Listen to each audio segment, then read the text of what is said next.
The following program is recommended for those 16 and over, as it contains sporting violence, possible bad language, and flashing imagery. The moment the world has been waiting for. The judges are ready. The fighters are ready. The boxing world is ready. The fight starts now. Let's go. How do you like it? On the show. So aggressive, so focused. It all comes down to this.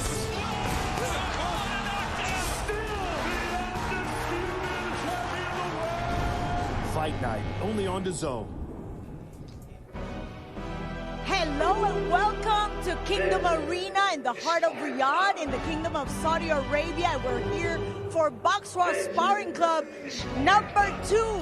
We're live celebrating a great week of boxing that's going to end tomorrow at the AMB Arena with a huge fight with the big guys. And with me, my partner in crime, another big guy, the boxing bully himself, Barack Best. Barack, always a pleasure, and we're here for Boxraw Sparring Club number 2.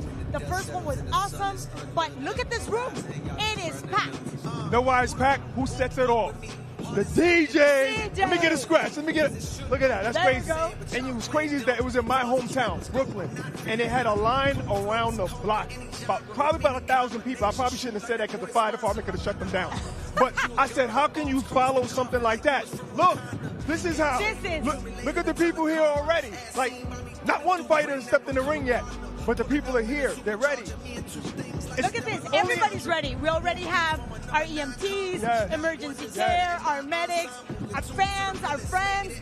But check this out. Look at the bag. The bag. Look at the box. So I always have a fighter next to me. No, please, give me the mic.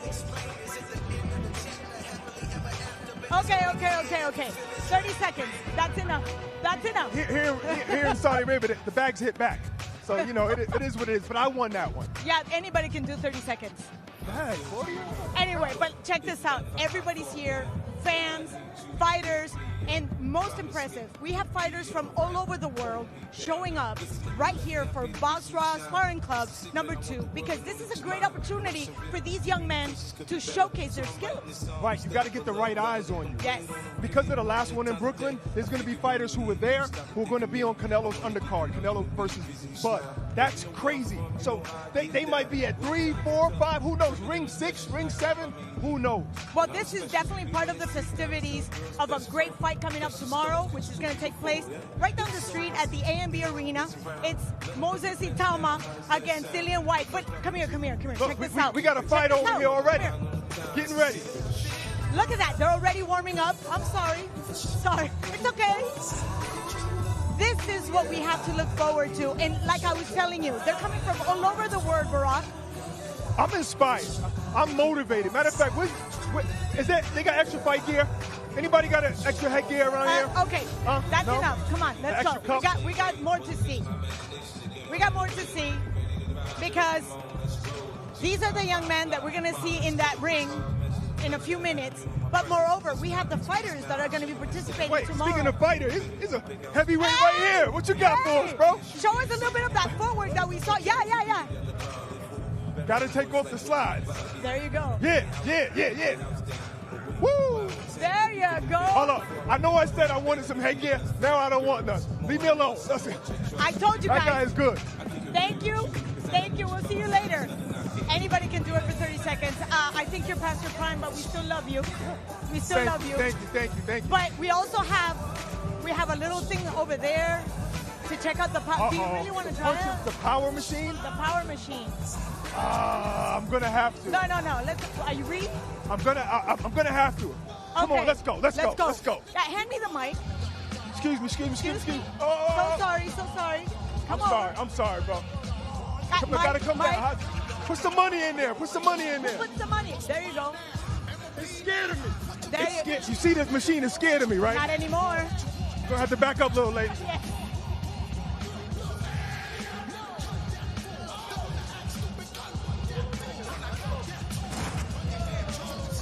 What number? Check out the number. Wow, look at you. You got us all fooled. Not bad. I didn't even hit that flush, but that's all right. Of course. Not bad. That's pretty high. I think we got it. Thank you, One more? guys. One more? One more? One more? Mike, Okay. over here, please. I gotta see this.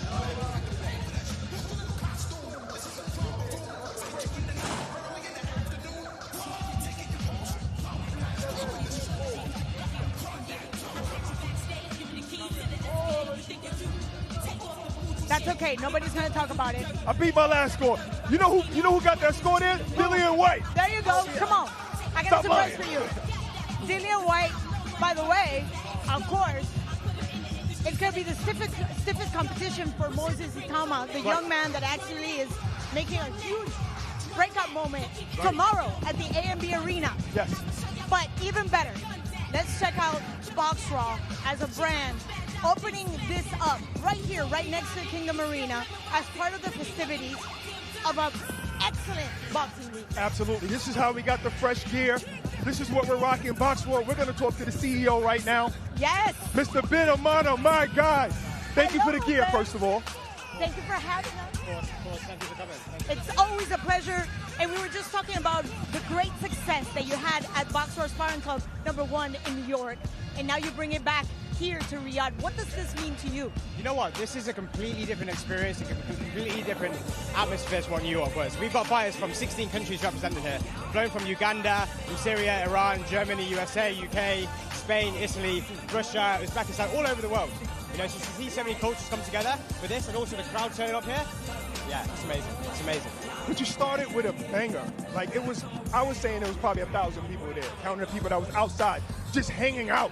You know, were you nervous coming here saying, how can I top that when my first one was so spectacular? 100%, but I think one thing that boxing's been missing since its inception is this sort of community event, right? It's like, here we get fighters that come in off their own accord, they're not paid, they come in, they want to put down, show up for the fans, and the fans get to see something they never get to see usually. Like, we're going to show 20 fights today in the space of like 4 hours. If you want to see 5 fights on a fight card, you're there for 4 hours in itself. Here is action. 3 2-minute rounds, 1-minute breaks, rolling over. Plus the community, there's food, drinks, punch machines, music, the boxing elites are here, like, what more for the boxing fan? You know? This is exactly what boxing needs, and to bring it back to the grassroots. And obviously, we've been talking on and on about how huge, what a success it was back in New York. But I want to tell you guys, if you missed it, here's a little recap of what happened back in Brooklyn. This is Sparring Club. Now welcome to the grind. I'm no boogeyman!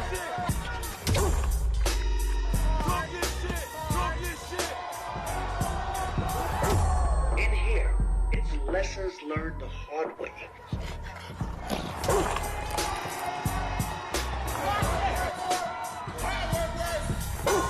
I'm a little nigga, that's why it's so raw to watch you just battle lions, cause I'm a little skinny nigga battling niggas 3 times my size.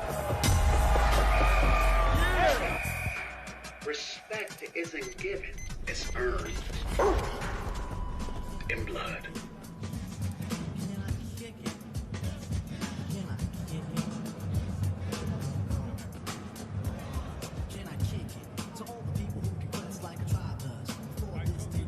Welcome to Boxraw Sparring Club, Battle in the Kingdom. Are you guys ready as the fighters make their way to the ring? Mustafa, Mohammed.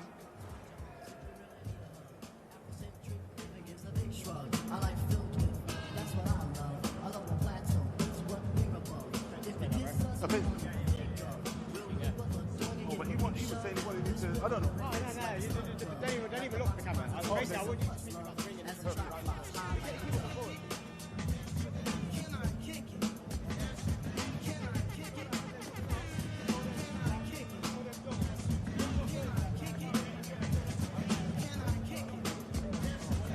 Welcome Mustafa Mohammed to the ring. Please, ladies and gentlemen, give him a round of applause.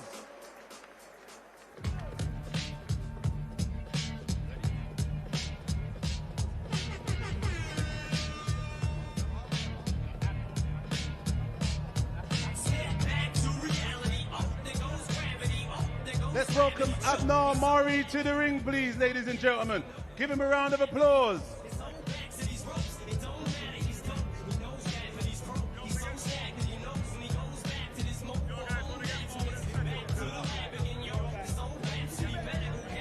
get lively, people. Let's get lively. These guys have traveled from around the world to entertain you guys. Blood, sweat, and tears. We're going to cook today. Come on. Mohammed, Mustafa, how you feeling? Let's get active, my bro. Yes.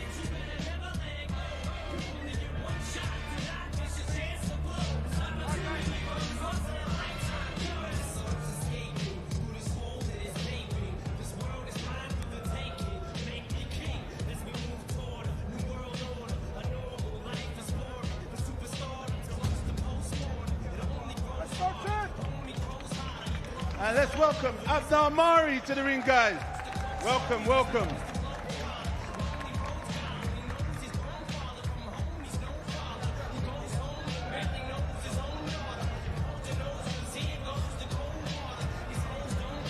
Well, here we go then. Welcome inside the Kingdom Arena for the second round of Boxraw Sparring Club. And this time, we're live from Riyadh.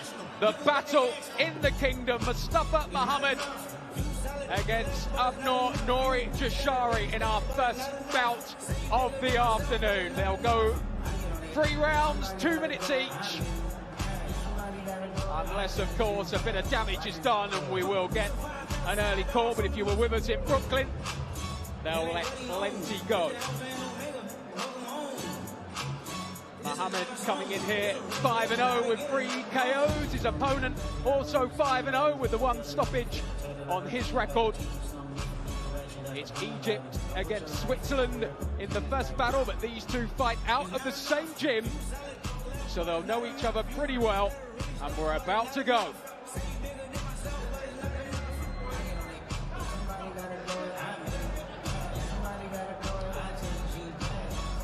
The dulcet tones of Dean Whyte as our MC today.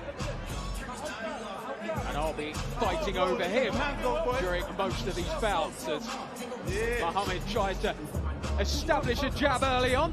Touch him downstairs, let's go. As with a regular sparring session, the headgear will be in full effect as it was in Brooklyn, but that's not to say that every man that steps in there will be giving it absolutely everything. The chance to impress and potentially get themselves on a ring or Riyadh season card in the future. That is the carrot for all of these fighters. Nice shoe-shine work from Jashari as he starts to go through the gears, but Mohammed comes back with some solid body work. And again, that left hook ripped in towards the guard. Okay. Yeah. Nice work. Nice ripple of applause from the Jashari team that have assembled over in the red corner. Bring that thunder. Nice work. Nice work. Again, Jashari with the left hook to the body. They've traded body shots on a few occasions in this opening round. Oh, lovely work. Oh, nice. Now it's Mohammed enjoying a decent spell. Most of these bouts today, neither fighter will know too much about each other. Of course, these two are the exception. You've only got 2 minutes to impress. Plenty of time in the ring together. Into the final 10 seconds of this opening round in Battle of the Kingdom. After that jump to the body, overhand. Lovely shot. Nice boy. Oh, goddamn. Strong end to the first round from Jashari. Lovely, lovely work by the two gentlemen. Time.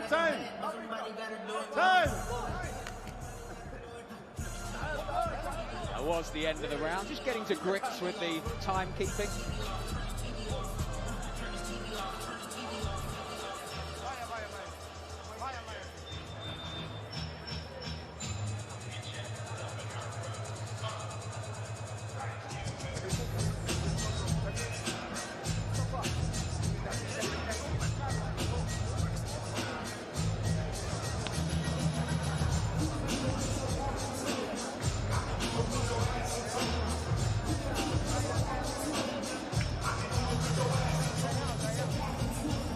Guys, you got 10 seconds left. 10 seconds left. Mustafa, Abnamari, 10 seconds left.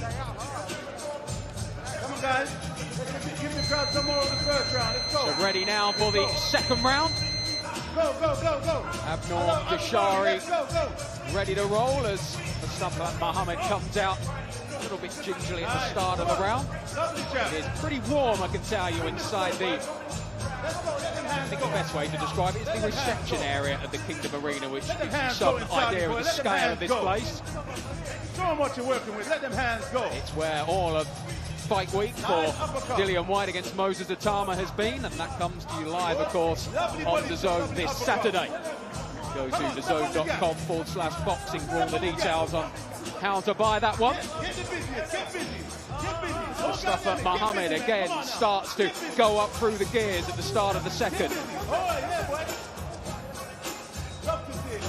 Springing well off of that back foot and switching stance on a couple of occasions as well. Touch him, touch him. Nice, nice.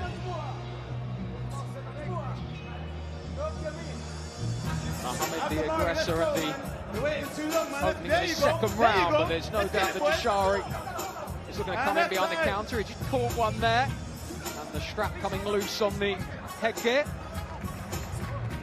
All of the equipment supplied by Boxraw for this event. Entertained, guys, the last round. Let's give them a round of applause. Come on. Let's liven the place up. Come on, boys. That in fact signalled the end last round of that second round. If you were with us in Brooklyn, the timing can go awry at stages. Yo, my man, please say.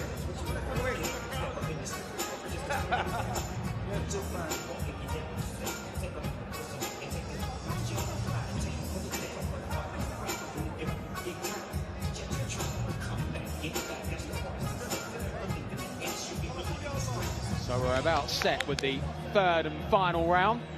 Let's go, guys. Get ready. We've got 15 seconds left. We've got 10 seconds left. 9, 8, 7, 6. As Dean counts us in to this third and final round. Here we go. Nice work, nice work. Right behind your jab. Come on, boys. Yeah, that's it. Activate, activate. Bring the smoke. Let's get active, man. Come on. Let's bring that smoke inside you. Come on.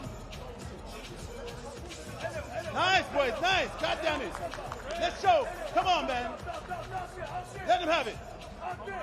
Show that motherfucker who's boss. Any one of you. Nice shot. Let's go. With Sam Cox, who comes all the way from the UK by way of Dubai. And you just flew in when? I flew in last night from Dubai. Left my house at 8 o'clock last night. I was here by 11, so not too bad. Well, that's impressive, though. And you're ready for this. What does it mean for you to be in this event?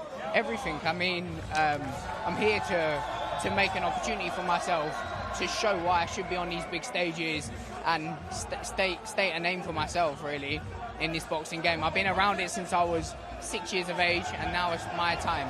When you have a perfect record, how much pressure do you have to show off? There's always pressure. I've got a daughter at home, that's more pressure, you know? Well, we're glad to have you here. Thank you. Thank you. Yeah. Well, great to hear from the fighters as they prepare to go into battle.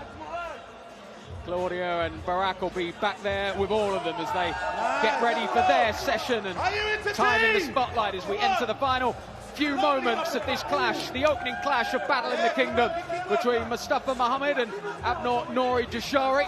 And it's going to be a pretty tight one to call. 10 seconds left, guys. Come on. So the final 10 seconds as Muhammad tries to apply the pressure on the ropes, digs another right hand into the body, and then a lovely right hook which landed flush on the chin of Dashari. Oh, we won't get official winners, or we certainly didn't in Brooklyn, but I think both men have come out of that with reason to be pretty cheerful. Whether they've done enough to impress the locals, we'll soon find out. There will be the opportunity for those in attendance to acknowledge the two fighters.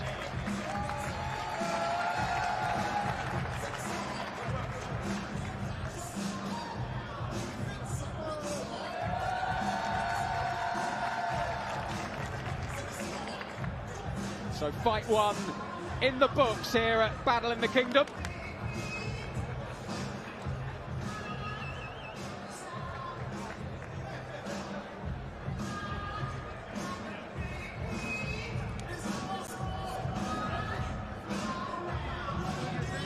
welcoming Sam Cox to the ring.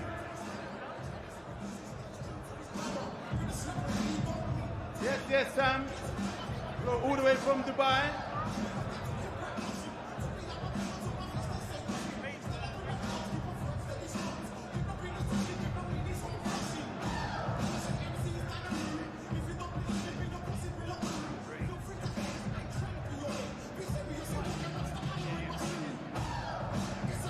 Welcome Sam Cox to the ring. And now we'd like to welcome Ladin Sanga to the ring, ladies and gentlemen.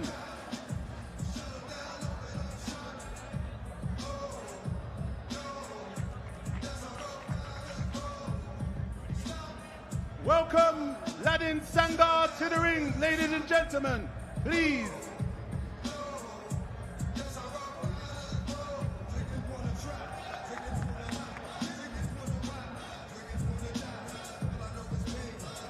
Okay. Welcome. Let's go.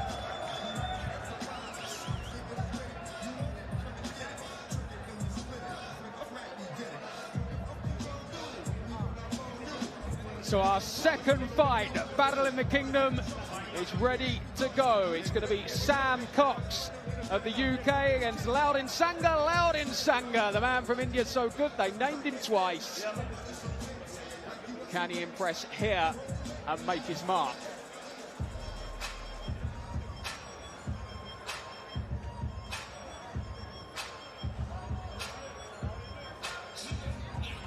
The man from India coming in at Super Bantam, 12-0 with 7 KOs. Sam Cox naturally a Bantam. Let's go, action. He comes in here 7-0 with a couple of stoppages as Ladin Sanga tries to land a big right hand early. Let's go, guys. Looks like there could be a ferocious pace from the outset here. Cox with a swing and a miss, allowing Ladin Sanga to go back on the attack. Another wild one from Cox as he just loses his footing.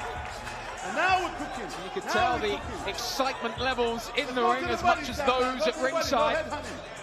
Yeah, touch with the jab first. Go down. Go down. This one's going up. We're cooking.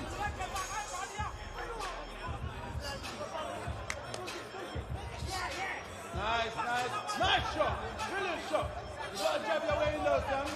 You're looking for the big shot. Come on, guys. Let's go. Let's entertain, boys.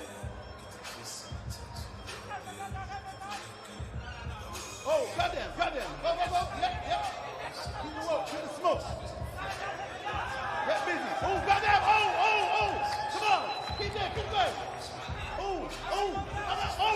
Man, no. Don't get it, man.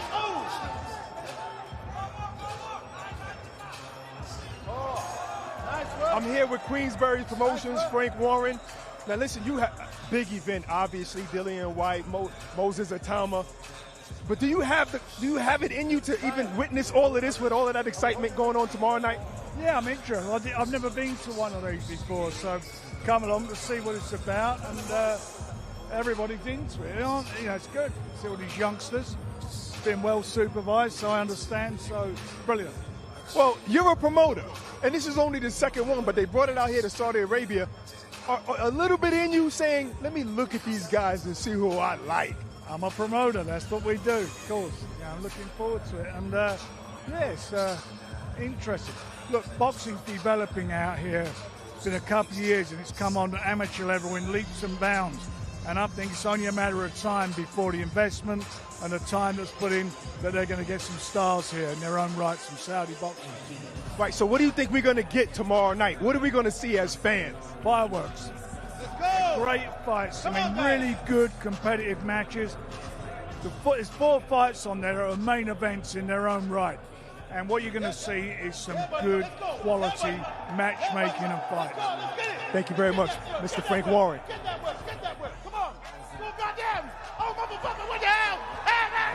Well, great to hear from Frank Warren, and the action is really heated up while the Queensberry founder was in full voice.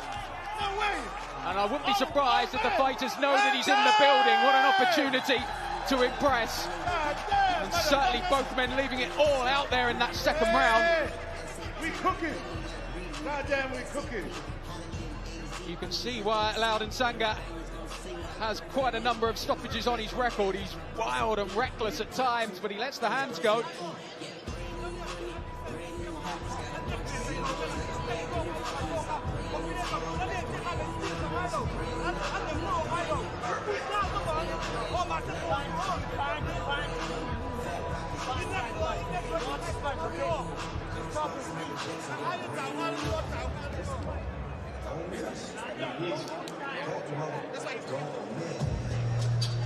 So nearly set for the third and final round of bout 2. Sam Cox and Loudon Sanga. Loudon Sanga about to go. Come on, guys. Let's finish off. They set quite a pace in the opening 4 minutes of this one. Don't expect anything less here. Yeah, buddy. Loudon Sanga again with those wild hooks. Cox has started to set his feet a little bit more in the second round. Was ragged in the opener. Come on, man. Let's go. Just a slight issue with the headgear, and not surprisingly, the Indian has rattled those hooks in upstairs and caused the Brit a few problems at times.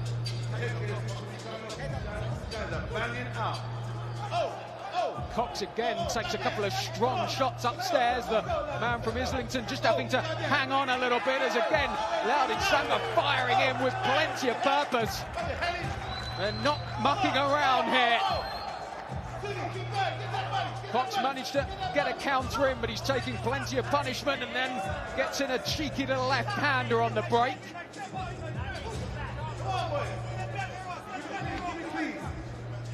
Been doing most of his work in Dubai, Sam Cox.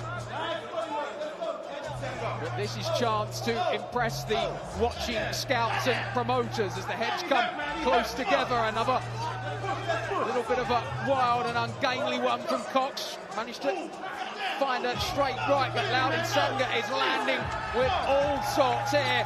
Cox is backed up. May not see too much more of this, and he'll be hoping to hear the final buzzer at this point.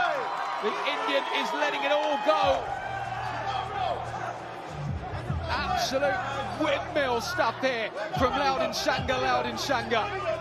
A bit of razzle-dazzle showboating as well. It's not just about the ability in the ring, the ability to entertain and put on a show. That's what will be remembered, and when they are thumbing through the records looking for a representative on a Ring or Riyadh season card, maybe the man that they named twice will pop up in conversation. As he goes back to work, a solid right hook, and then a stiff jab followed it up. And again, that straight right with the low guard. He's starting to enjoy himself in there. Cox managing to land with a couple, but it's sporadic attacks from the Brit. Again, a big right hand from Loudon Sanga. Great work, great fight, and now time to hear from another great fighter, Lawrence Akoli. Used to be champion at cruiserweight Look a at couple that. of years ago. This is 2023. This guy's 260 pounds right now. Lawrence Akoli, what's up, champ? Good, happy to be here. I need to get down to 250. We'll do it though, don't worry. My goodness, but you're looking sharp as ever, and I'm so excited that you came all the way out here. You're sharing this moment. What does it mean to have all these young men looking at you as an inspiration? Thank you. But yeah, no, it's great. It's great to see. You can see it. I know some of the people that are sparring today, so it is an exciting time to be a boxer. So it's great to be, you know, one of the guys at the forefront. So we're just pushing our best. No, but seriously, you are an inspiration. Like, you went from flipping burgers and McDonald's to flipping on people in the ring. You the man, bro. You the man. So what do you say to these young fighters that come up to you? I think the main thing is just always believe in yourself and stay consistent, because in life you're going to get people that say you can do it, people that say you can't do it, whatever, but it's got to be within yourself, and you stay on the path, and the consistency will pay off long term. And when we're doing that transition from one division to the next, it's not easy. But yet, you've been able to get a lot of success. And tomorrow we have big guys. Are you scouting Of course. Since I moved up from cruiserweight, won the Bridgeweight world title, moved up to heavyweight, I'm looking to be a freeweight world champion. So everyone that's boxing at heavyweight is someone that I keep a little eye on just in case. A little eye? A little eye on. Yeah. I feel like anyone that you see at the or near the top at the moment is a potential opponent like, at any day. Especially with what the ring's doing, with what Riyadh's doing. It's like it'll just be you and you fight each other. So, you never know. Before we go, prediction tomorrow night. I think it'll be Moses mid-round stoppage. I do think that's how I see it going. And before we go, thank you for helping me out, dude. Shout out to Barack because I can't reach that far. Can't lift it up that high. Back to you guys. Great to hear from Lawrence Okoli. Meanwhile, in the ring, Sam Cox has offered a little bit more in this round, but still it's the Indian Loudon Sangha who's dominated for the most part with the most meaningful shots and also a certain swagger about his work.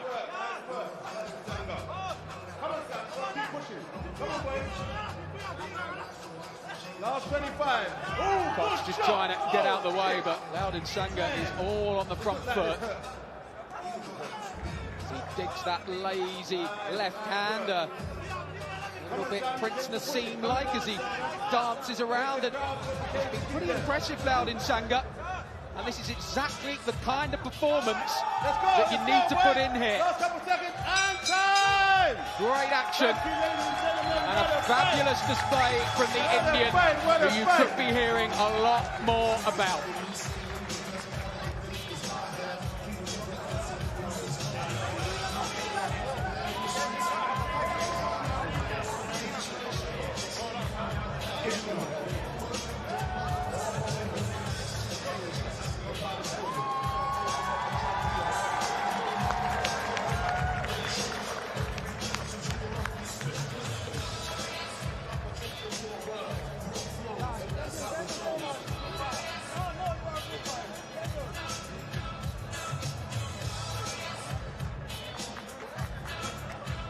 Good work, boys, good work.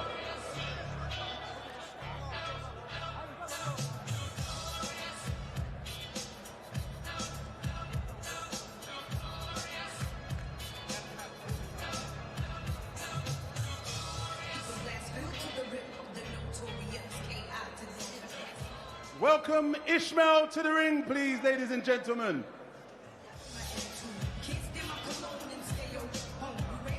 Ishmael.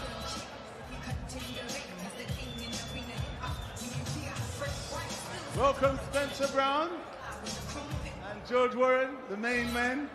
And Ben, is it Ben? I'm sure it was Ben I met him yesterday. Well, our fourth fight is quickly being organised. There's been a little bit of reshuffle in opponents, but it should be Ismail Aroud against Fassan Anwar as our fourth bout of the afternoon. And Ismail Aroud making his way through the crowd.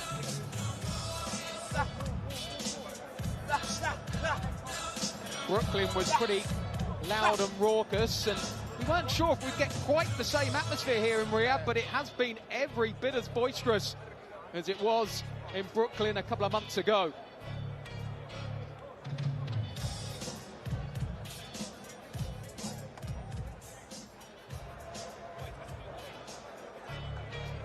Anwar. Ismail Aroud from Italy. Saw a few decent displays from Italian fighters on Wednesday in the WBC Grand Prix. Ladies and gentlemen. Now we'd like to welcome Faizan Anwar.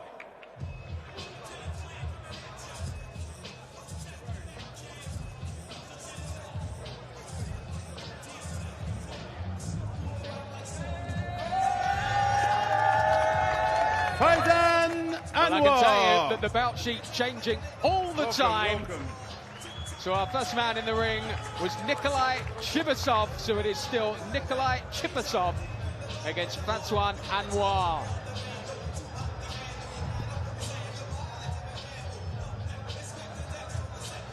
Yo guys, you got a lot to live up to. Those two last fights was amazing. Hopefully you guys can Chipasov coming out of Russia, 5-2 with 4 stoppages on his record. Anwar, another of the Indian contingent who have made their way across.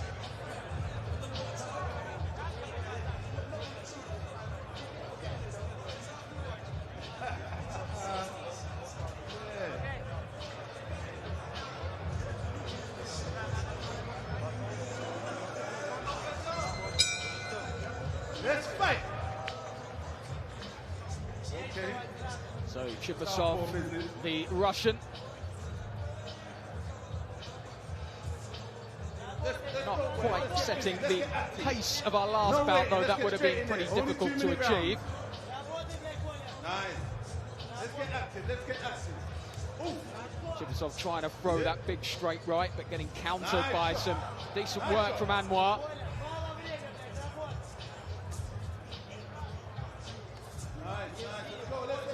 Not just the fighters who are getting a first look at each other, most at ringside getting their first look at these fighters as well.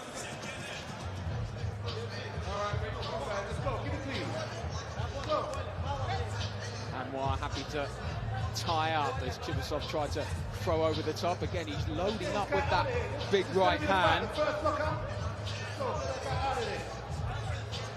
At the moment, Anwar is countering productively.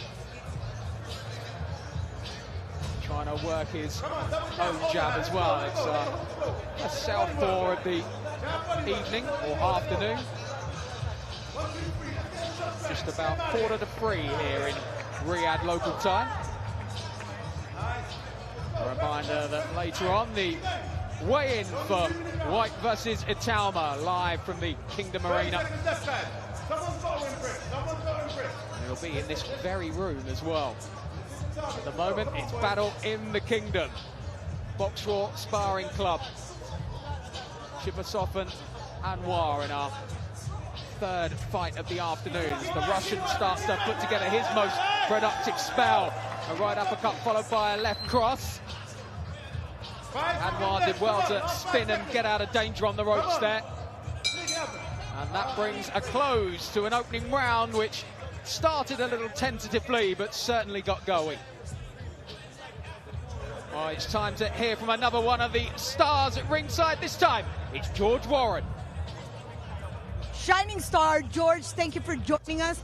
It's amazing to have festivities like these. What does it mean to you to be able to see these young men showing off their skills right in front of you? It's incredible. What an experience for these young fighters to have this platform, this opportunity to do. And obviously as well for the fans to see something broadcasting what usually happens behind the scenes in the gym, right? You know, everyone always talks about sparring stories and they should remain a secret. This is real insight for fans. It's excellent, excellent exposure for these young fighters and a unique opportunity for boxing fans to see what it's really like to spar. This is what happens in the gym, right? Week in, week out, all around the world. So really interesting. Well, let's turn back the clock just a tad bit. Queensberry, for all intents and purposes, was one of the first promotional companies to bring boxing into Saudi Arabia. Now you see all this, the fans, managers, fighters from all over the world coming. What does it mean for not only Queensberry, but in general for the sport? Listen, this is the capital of boxing. It has been for the last 2.5 years, and they're not slowing down, are they?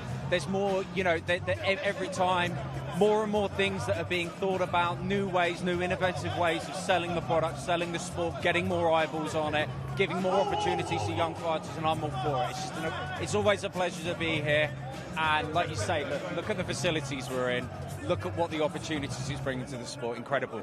Fantastic. Thank you so much for your time. Pleasure.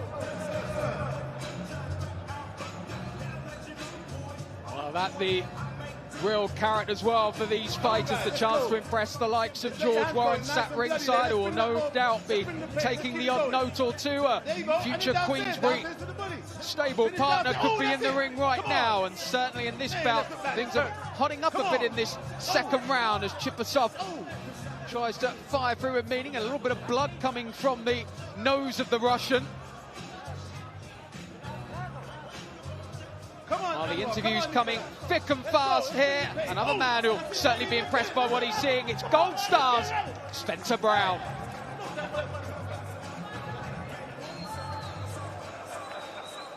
we know you guys want to see the fights, but there's so many celebrities out here in the crowd. I wouldn't say I'm a celebrity, but anyway. I wasn't talking about you. I was talking about me. Well, listen, we got Spencer Brown here. How you doing, sir? Yeah, great. I'm really enjoying this very intense sparring.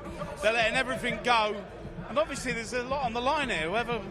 Whoever Turkey Al Sheikh picks, it's going to be on a big card. I mean, it's fabulous, really.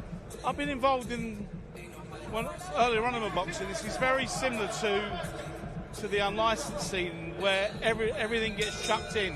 They don't leave nothing behind. Everybody wants to get noticed, and I've noticed a lot of people from all over the world have come for this. Absolutely, around the world, many different countries are being represented right now. But are you looking specifically at fighters too and taking notes? Of course. I just seen a very, very talented fighter there from India. Yes, he's back. He's a badass, and I was quite impressed with him. He had the movement, the shots, everything, and we don't tend to look at India or those continents for boxers. But what Turkey's done is he's brought it to the masses, to everybody. And I think you'll see a lot of rising stars from these places we've never seen before, we've never heard of. Absolutely, because boxing is all around the world right now, thanks to Turkey and a lot of other people and people like yourself. What Turkey's done is make boxing very fashionable, and we're finding that everywhere. I just talked to a guy here, and he's got his little boy with him. Where do I join? And he's 8 years of age. So all he's doing is getting bigger, better, and I think in a few years' time, like I said, you'll see some great talent, and this is where you get it from. The grassroots. It's all grassroots.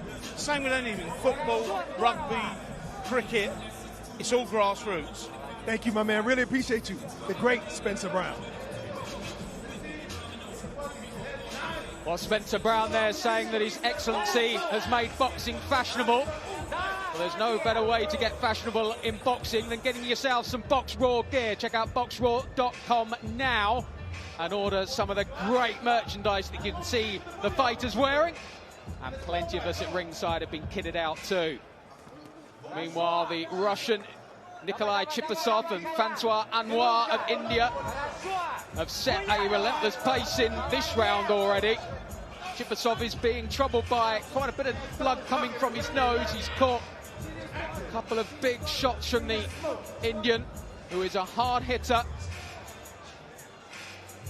And as mentioned before, he's got plenty of stoppages on his record and still undefeated as well. But he's taken a couple of shots. Not surprisingly at times, happy to tie up. Not only is the pace high, the heat inside this arena is relentless as well.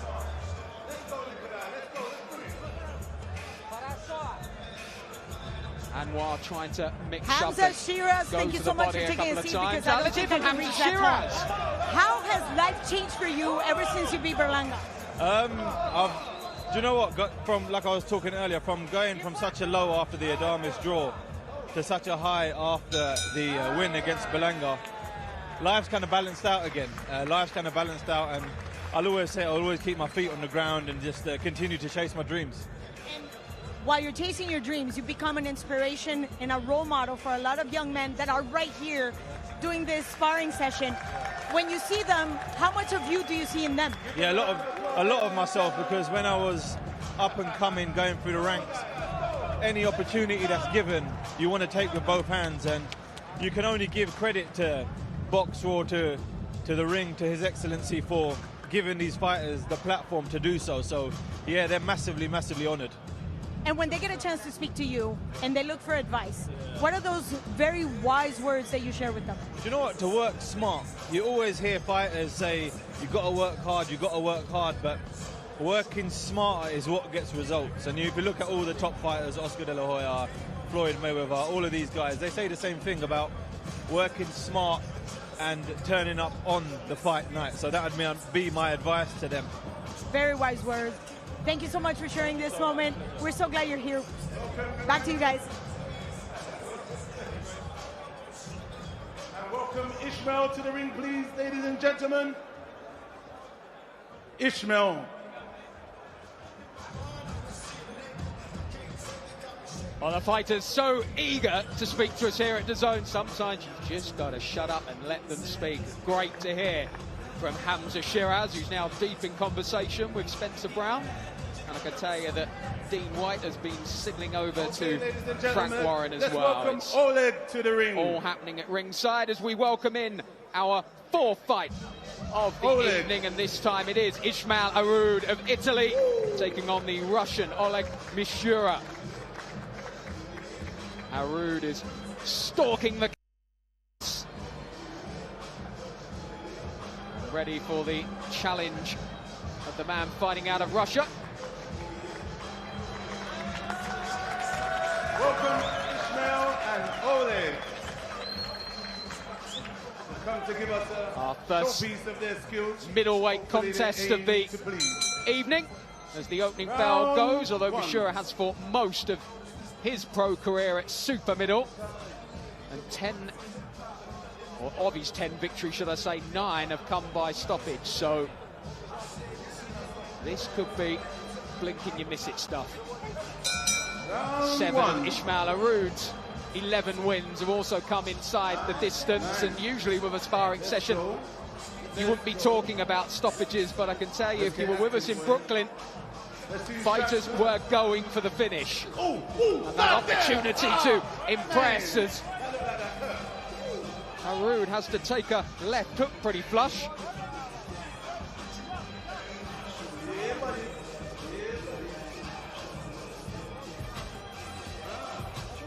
Mishura trying to let the hands go early on here. Very little time to assess your opponent or work anything out, just those 3 2-minute rounds to get your best work in and lay down a marker with those in attendance. And as we've already seen, some pretty big names as well, as Mishura just got rocked by one there. Then overhand. And then the overhand. Let's go, boys. Okay. Just trying to be a little less all action here, Oleg Mishura, and get back to the jab and just try and establish himself in this one. Go, action time. Come on, boys. Again, a wild right there from Mishura. Just over the top. Nice shot.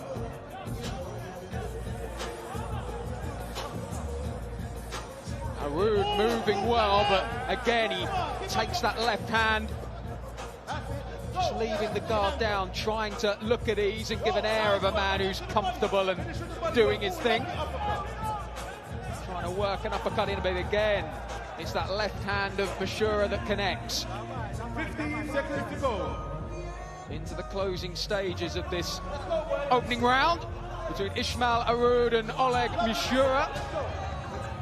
And 5 seconds to go. Let your hands go. Nice shot. Let's go. Good right hand from Arud, who's trying to end the round strongly.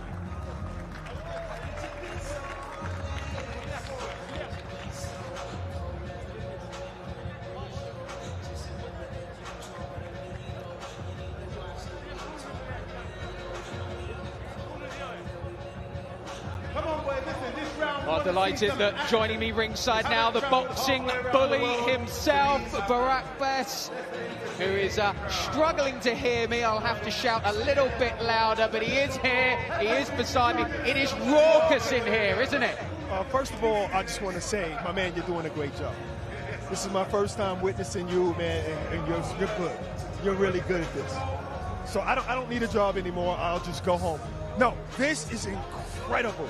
I was talking to Ben Amana earlier, and I said, were you nervous about doing such a big banger in New York and Brooklyn and coming out here? He said, yes.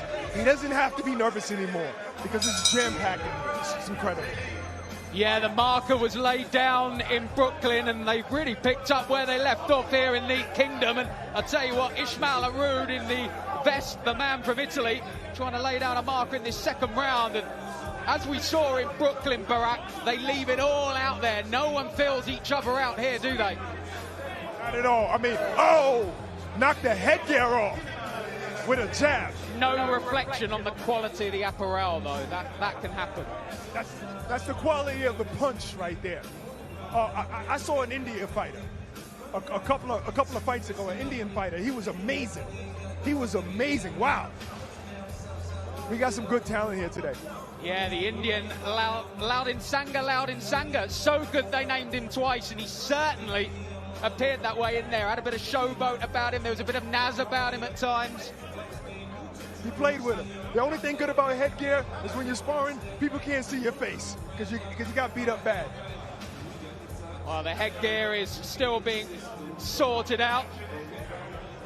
We've seen how it was displaced. He's in the gym. The fight's over unless you want to fight with no headgear. You know why? Because nobody's putting on somebody else's headgear, but we're here. And we got Boxraw, that collab. We got probably 400 headgear somewhere, playing somewhere. You want one, Gary? I might need one. Fighters are getting pretty close at times. Chipper up in the last round was spilling blood onto the desk. But that's how much they want to impress here. That's the thing, isn't it? And like you say, usually they would go to the back, they maybe take a few minutes off, they want to get going again. They see Frank Warren sat ringside. This is their opportunity. Absolutely. Frank Warren and Spencer Brown already said they're looking. They're looking and they're taking notes because this is where you find them at stuff like this. But this is brand new. This doesn't even exist. You know, there's hardly anybody doing stuff like this. Making sparring something that attracts hundreds of people. Amazing. Yeah, usually it would be people like ourselves, those that work in the media are fortunate enough to see some sparring sessions and be in the gyms, but for most of those in attendance, this is the first time they've ever seen anything like this as Mashuri lands a big right hand there. Good left hook. It is wild at times, but it is exciting.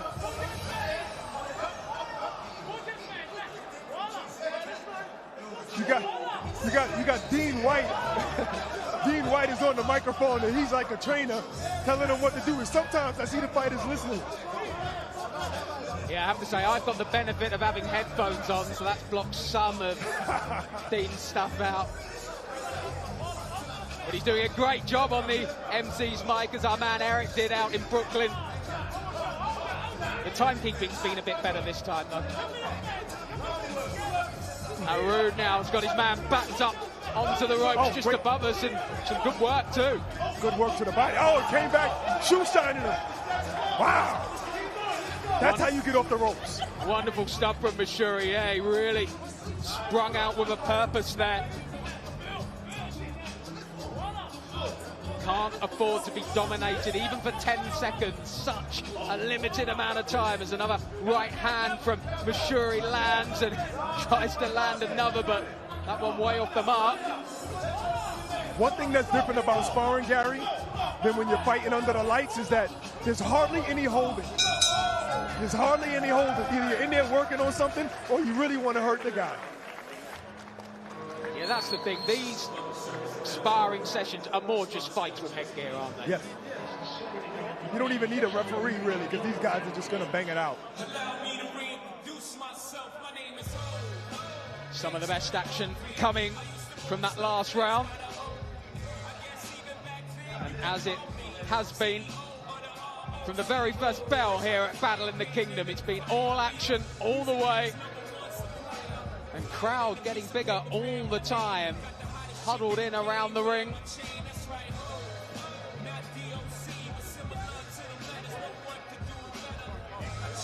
This just our fourth bout of the afternoon.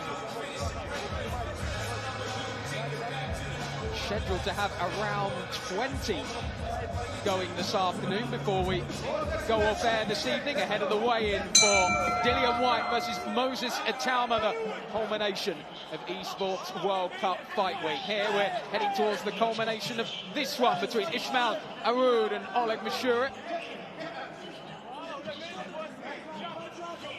Mashura once more hooking like a wild man in there. Arud trying to give the air and the demeanour of a man in control, but just very little chance to settle yourself. As again, some quality work from Mashura.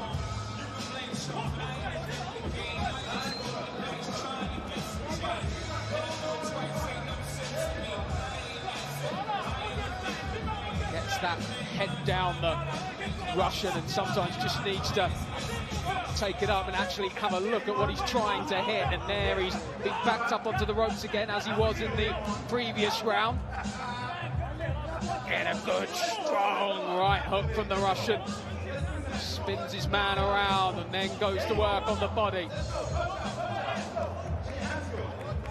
I love how the referee lets them fight inside, you know, even when they hold it, because they're not going to hold for long. And that's what the people want to see anyway. They want to see them fight. Both men allowed to go to work. The referee's very much just in there just to make sure that there's nothing too untidy.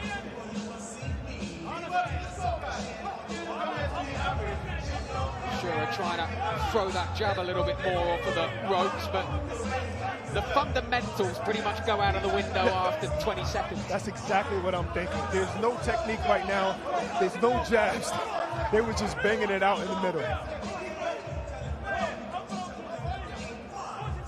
Okay, we're about to hear from another one of the stars in attendance. This time it's Harlem Eubank. Exactly, we're right here with Harlem Eubank. Great to have you here. We were just talking about how excited you are to be here. What does this mean to you? It's great to be out here. My first time out here in the Kingdom. It's amazing, you know, these guys put on the best shows, you know, of our time. You know, the shows over here are a different class, and I'm excited to be a part of it this weekend. When we look at the progression of any fighter, sparring sessions are obviously integral part of that development. But now we have it public. So when you see that, how do you think that affects these young fighters? It's great. Look, it's great for people to see what goes on behind closed doors. You know, the hard work that's put in that gets you ready for the big nights, you know, and the big lights. You know, when you go into the ring in front of thousands of people, this is where you prepare yourself for battle. So it's a great insight for people to be able to get a little glimpse into the preparation and regime that the fighters go through before fight night. But just between you and I, you're here, and you know that very soon, once we have the middleweights coming up, they're going to be saying, hey, I'm going to go after you, and you get a chance because you're here to see, hey, that guy's coming after me. So what do you see? What do you look for? Hey, you know, seeing it makes me want to get in there right now. What do I look for?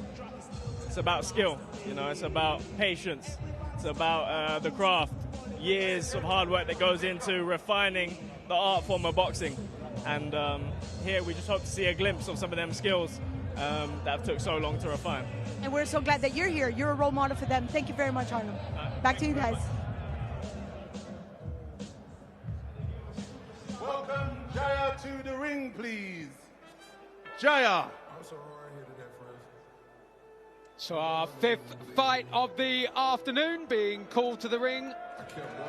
Jaya Brown of the USA getting quite a hand from those who are gathered around ringside.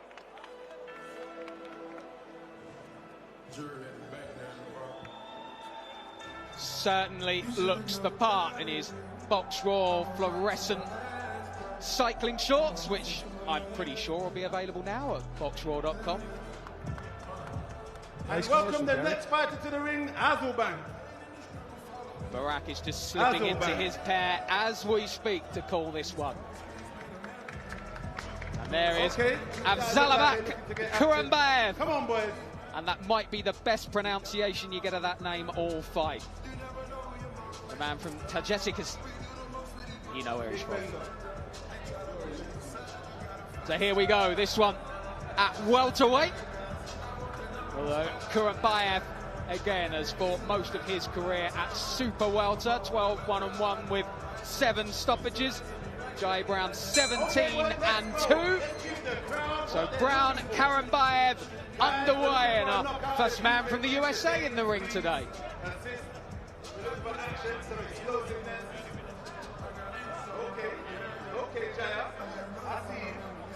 All right, so now we're seeing technique here.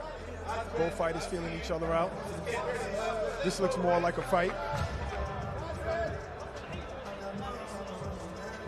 Few bouts, the opening few seconds have gone this way, and then as soon as the first shot's landed, game plan out the window and away we go. Let's bring this smoke, my boys. Bring this smoke. Come on.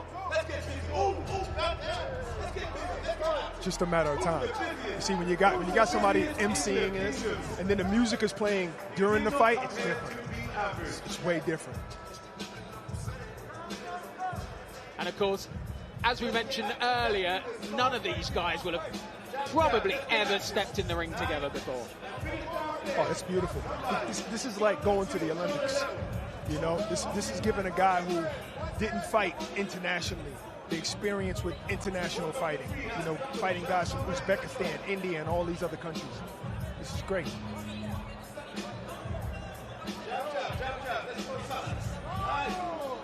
Karambayev is moving nicely, seeing what Brown is throwing early. Looks comfortable in there, but it can quickly change. Brown head down, trying to burrow into his work there on the ropes, smothering some of it as well. It's a good one, too, by Karambayev. Oh, good defense. Philly shell. Lovely head work from Brown, and then fires in that right uppercut, which landed flush. That was a Mayweather move. And again with that uppercut.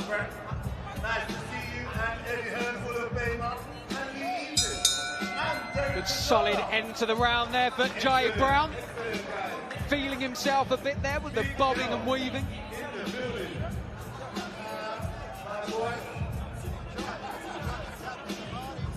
A few more big names have just made their way in ringside. I can see Eddie Hearn just giving me a leer from the other side of the ring.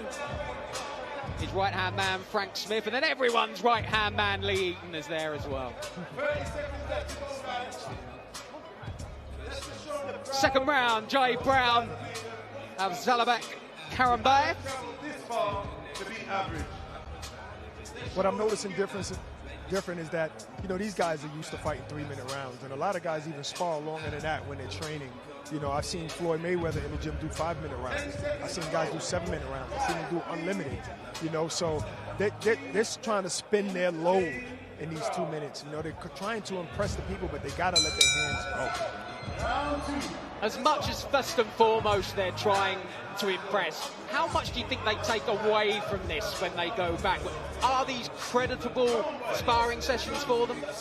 Of course, 100%. I mean, of course, in the back of their mind, it's like, okay, I want Frank Smith to see me. I want Frank Warren. I want Eddie Hearn and them to see me, Spencer Browns. But at the end of the day, they're sharpening their tools no matter what. They're sharpening their craft. And the guy that fought the Indian guy, Loudon Sangha, the guy that fought him, he's going to go back to the drawing board and say, I got to work on a few things. So sparring is always good. Oh, I know. It's a precious moment, especially like you mentioned. You have great people sitting, watching, keeping a very keen eye. But not only that, let's not forget about those fighters that have already made it, and they're seeing the competition that's coming up the ranks. Well, Gary, I just want to let you know, she doesn't wait to get introduced. Claudia just jumps in. Well, I will not cut across the great Claudia J-House. She is here.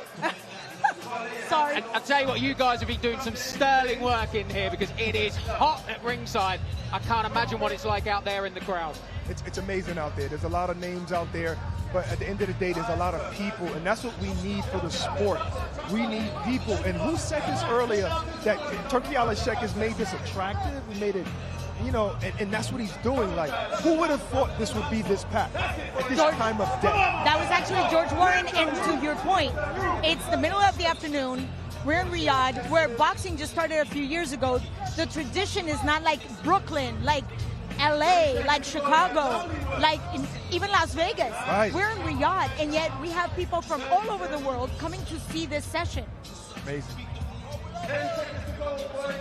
This one has been back and forth in this round. The Tajik Karambayev feeling himself, but for me, Jai Brown just has an air of real confidence about him. It's the first time I've seen him. Been pretty impressed so far. And he's brought a few with him as well.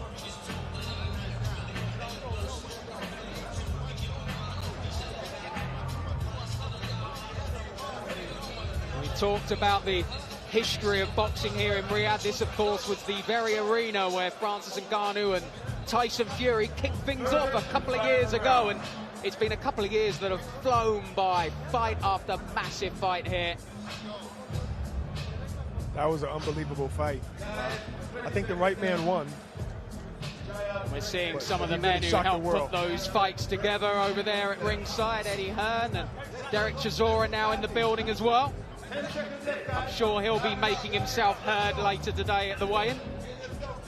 You know what? That goes to show what a small family we are and how the camaraderie just trickles down from the big guys all the way down to these young men that are trying to, you know, showcase their skills, show off the fact that they can belong in the upper echelon of boxing.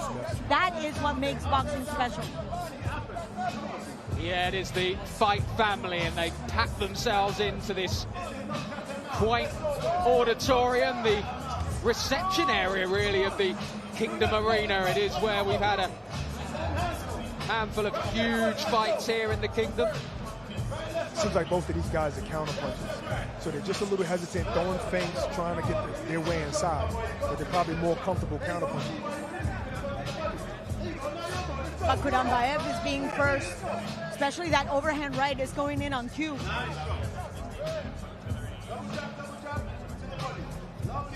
Oh, every once in a while you see a fighter listen to Dean Whyte. You know, he said double jab, double jab. I think Dean Whyte's doing quite a good job from ringside at the moment, talking these fighters through things.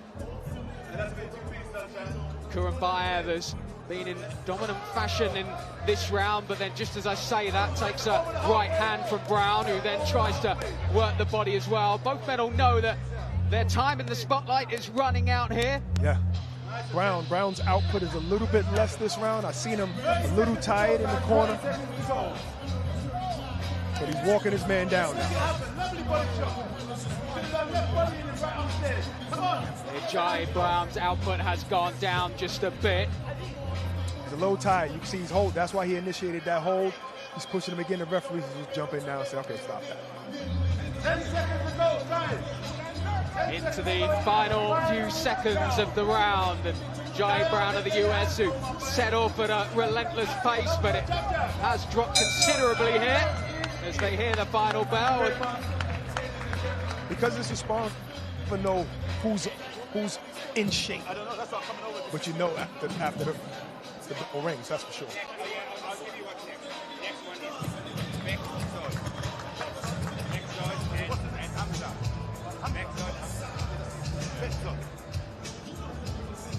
Well, that's fight 5 in the books. Our 6th bout is not far away.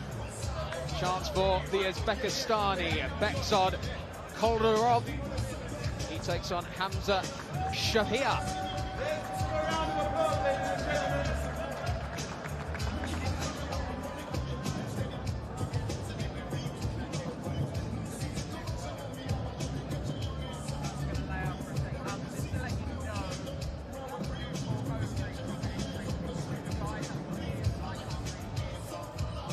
Welcome, Beksod, to the ring. Beksod. Beksod.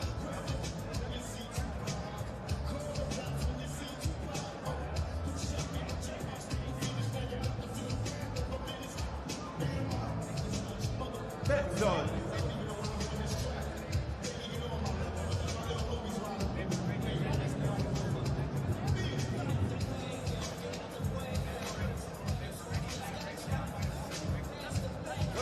Welcome.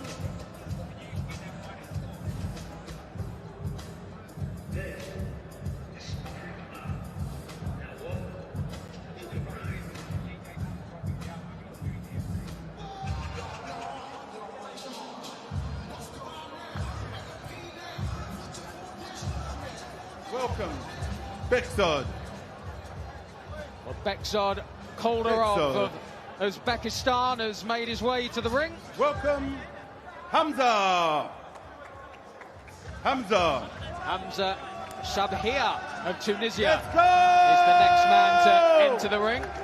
Who is ready to rock and roll? Let's get it cracking, my boys. Let's go. Don't leave enough energy in the tank. Leave it all in the ring to entertain. tell you that our MC, Dean Whyte, right in my ear screaming that one.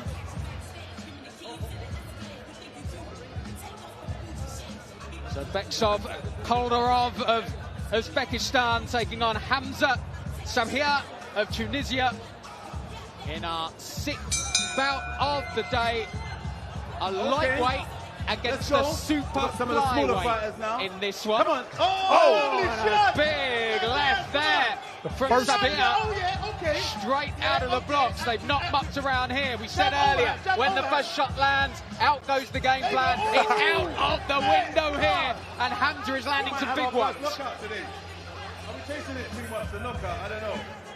They're trying to put someone to sleep. Mother effort. You guys are coming here to play.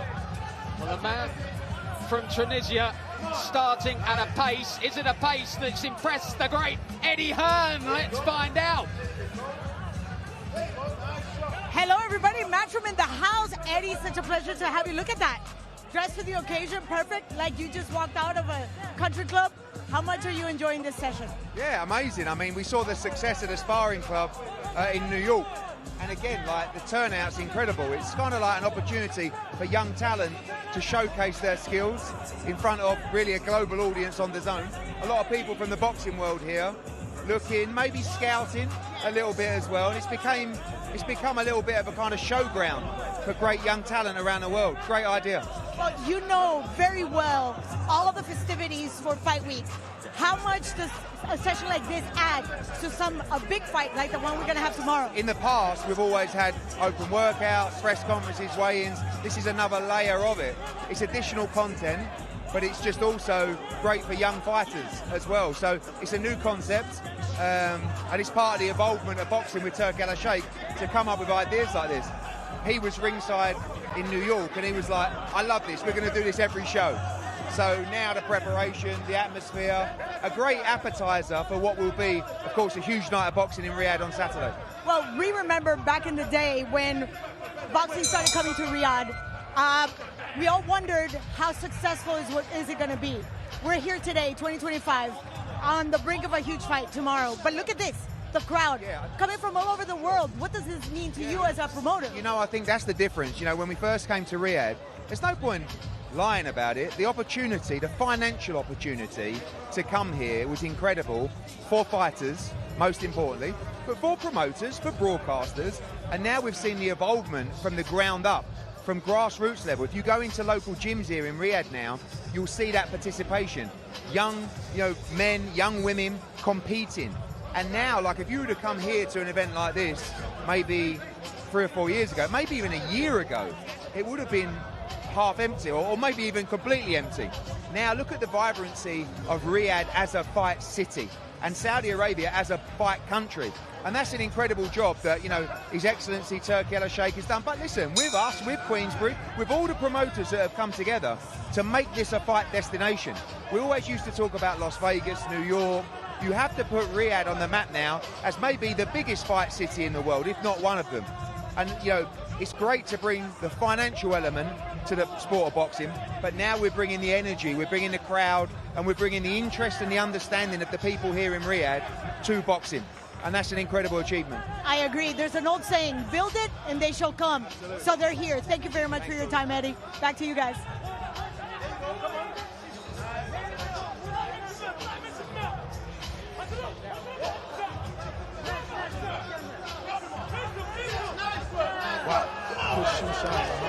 Great to hear from Eddie Hearn, and he'll be enjoying this one so far. Myself and Bragg have been enjoying the work of Hamza Sabia so far. He's been excellent. I think Koldarov stepped it up this round, but Sabia is just hard. He's hard to figure out. His movement is good. His defense is good. See, he just blocked those shots right there in that combination. He's good. His distancing is good. Well, Sabia has been moving well, not quite as well as I don't think Derek Chisora has been moving, as you will have just seen. Enjoying the atmosphere in here as again Sabia lands a strong shot which wobbles Koldarov just a bit. Faked upstairs and went to the body. That was smart by Sabia. Yeah, stiff, straight right on target. That leaping left hook lands every time. He started off the whole fight with that, Sabia. Koldarov getting picked off there by a man whose record isn't actually on BoxRec at the moment, Hamza Shabir, but I tell you what, they might be furiously typing it up as we speak. They better take a close look at this man. We're going to see him in the future. 100%. He has reliably informed us he's 4-0. But then I'm still undefeated in the ring, so... Featherweight? 0-0. In this shirt, I think I look more bantam.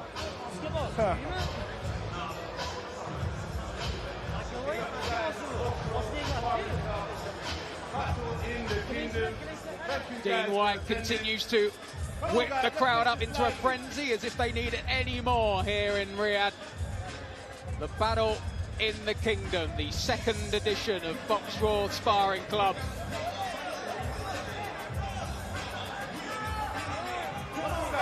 And here we're watching Beksod Koldarov of Uzbekistan against Hamza Shabir of Tunisia. Somewhat of an unknown quantity, Hamza, but he certainly announced himself here to those stood and sat around ringside. It's a better game plan by Koldarov right there. You can fight from long distance because you might have the longer arms and move laterally. Yeah, tried to get a bit more busy, but that seems to have just angered Hamza a bit, who again lands a right hand. His timing has been impeccable. Right, and it's big power difference too, because every time Sabia lands something, he actually shifts Koldarov. Now just starting to dance around a bit, Hamza. I think he's got the measure of his man. Got the range as well, that's been the key.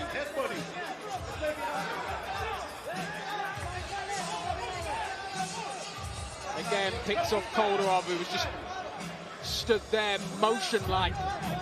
We don't want you boxing within yourself, guys. It's halfway. Koldarov, I think, just trying to kid us on there as he danced a little bit around. Let your hit.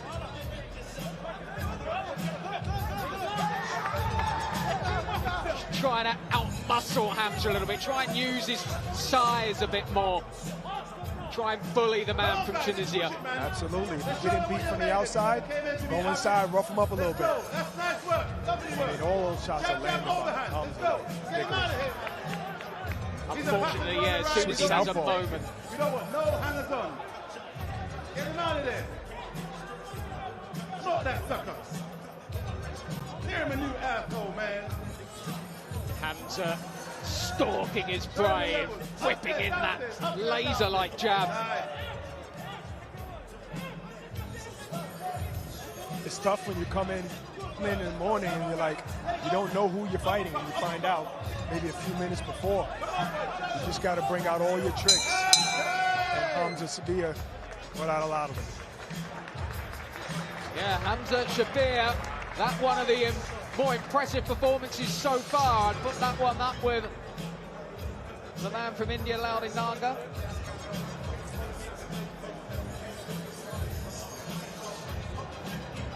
You can always tell when one of the fighters has impressed, because the chatter ringside amongst the promoters and bigwigs just gets a little bit more flustered and chirpy, and Frank Smith is gesturing there over to that man. You think he's already writing out the check? That's a great observation, definitely. Wonderful crowd in here at the Kingdom Arena, showing their appreciation for these two. And it's been packed in here since about 11 o'clock this morning.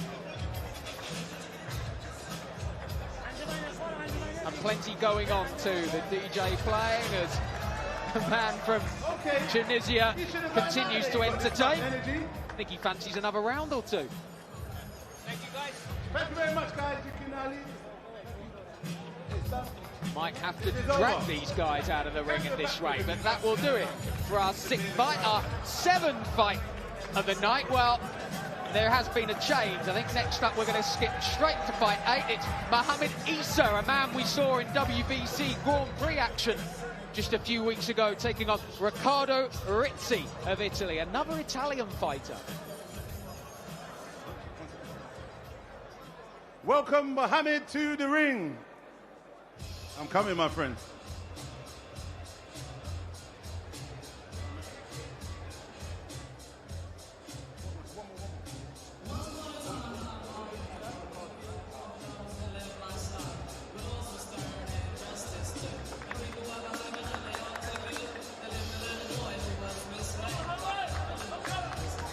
Now let's welcome Ricardo to the ring, ladies and gentlemen.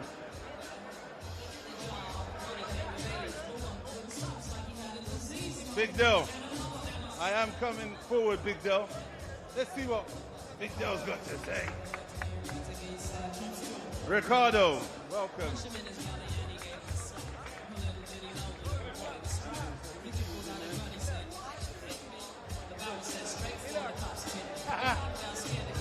My man. Good, how you doing? Frank, how you doing? Eddie, how you doing? Halfway. Big Joe, what's happening, sunshine? How you doing? Here we go then, our next 1, 2, bout. yeah. Mohamed Issa against Ricardo Rizzi. Yeah, DJ, turn the music Always helps when both men come to the ring in exactly the same attire. Hey, DJ, turn the Tell you music for down. those with an eagle eye, Rizzi has got just the plain Boxraw logo on his shorts. Issa is the man with the Boxraw ring on his trunks, and that is about all you can use at this point to distinguish the two. That's it. DJ, turn the music down. And I can hear the dulcet tones of Derek Chisora on Put the some microphone Rocky right on, now, some who's Rocky. taken over as our MC. Yeah, put some Rocky on, not a Tiger.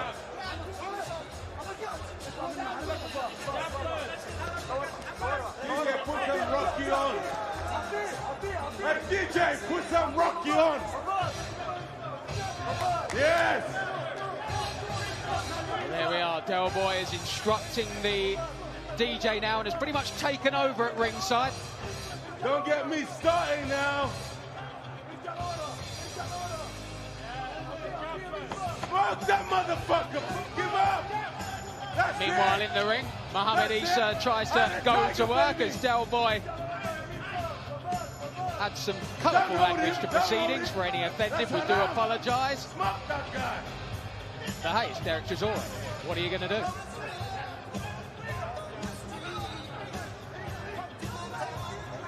Let's go, jab, baby, jab. That's it. Jab, come on, pound it right there.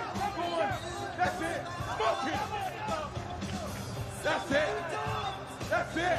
Jab, baby, double jab. Let's go. That's it. Yes.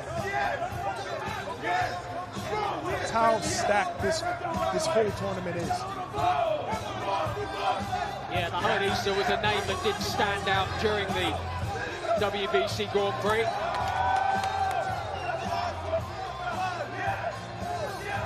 Slick, real slick in there. That brings the end to an eventful opening round.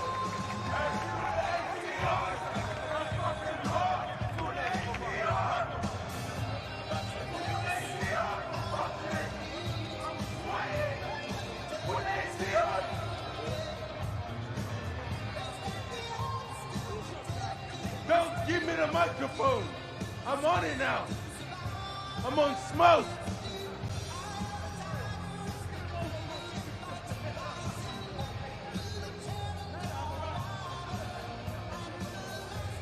Hey, DJ, put another Rocky song. Yeah? Put another one. Let's go, boys. Let's go.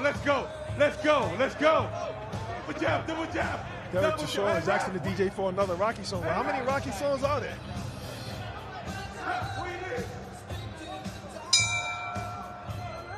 Double jab. That's it. Jab. That's it.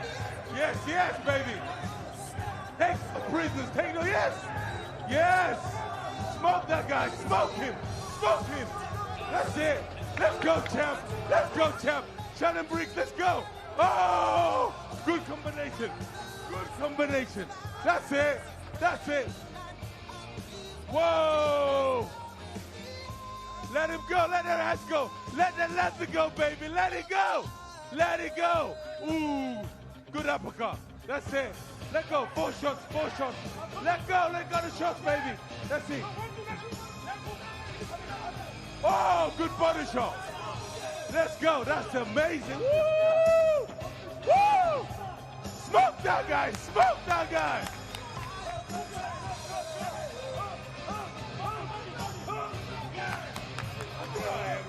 Hey, put the fucking AC on. Put the fucking AC on. Hey, ref, we need. Another song. Lovely shot. Go on. Let the hands go. Let the hands go. Let the hands go. Let the hands go. Let the hands go. Don't move. Double jab. Yes.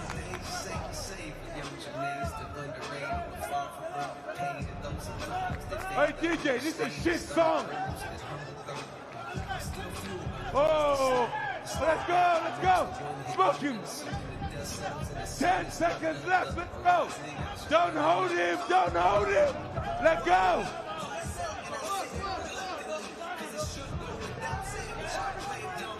Put the fucking AC on.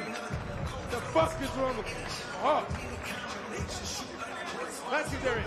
That was good. That looked like hard work, didn't it? That's what I was.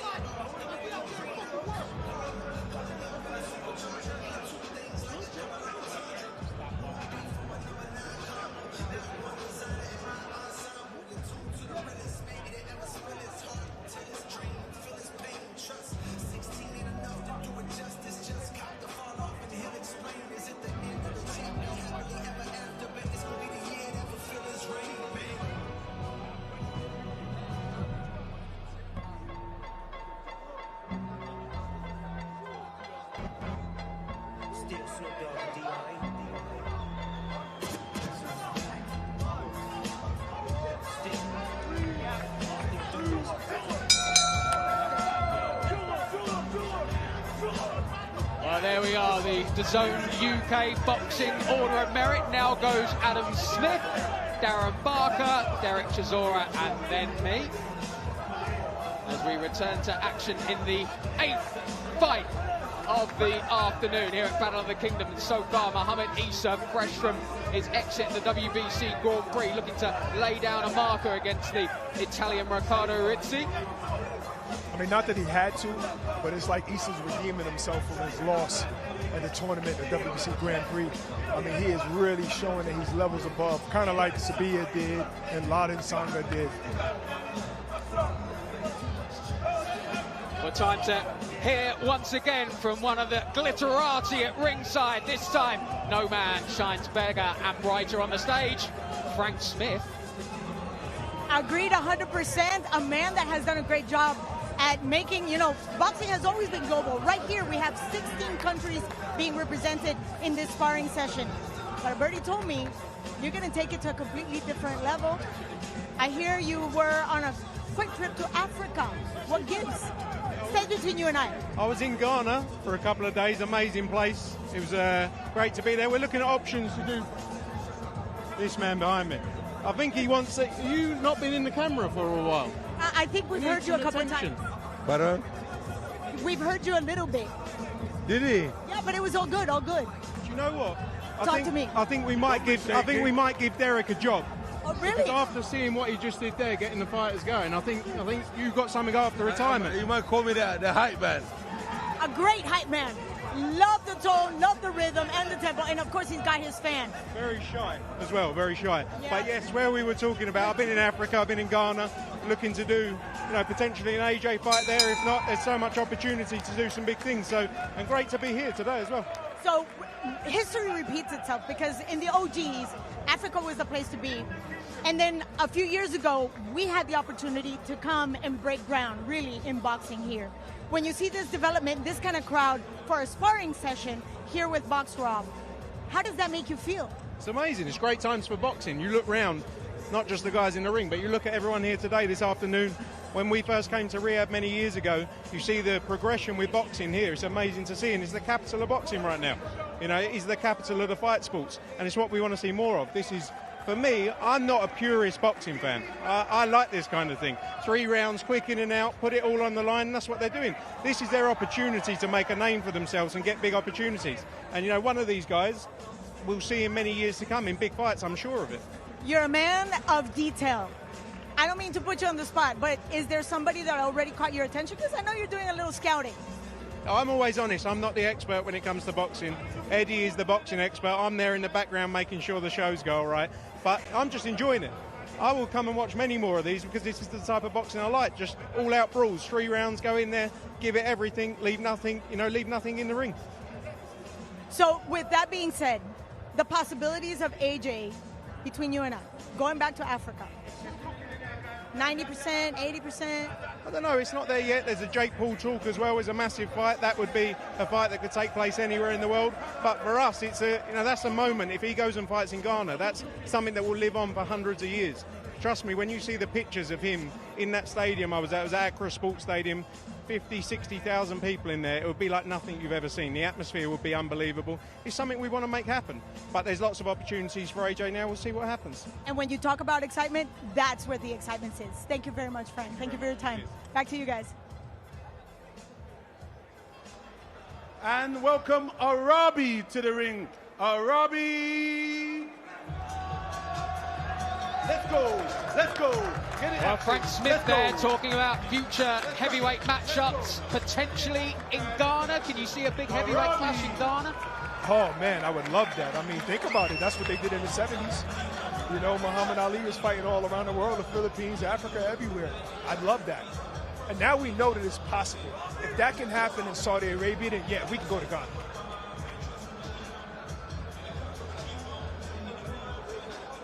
And welcome Ritesh to the ring. Ritesh.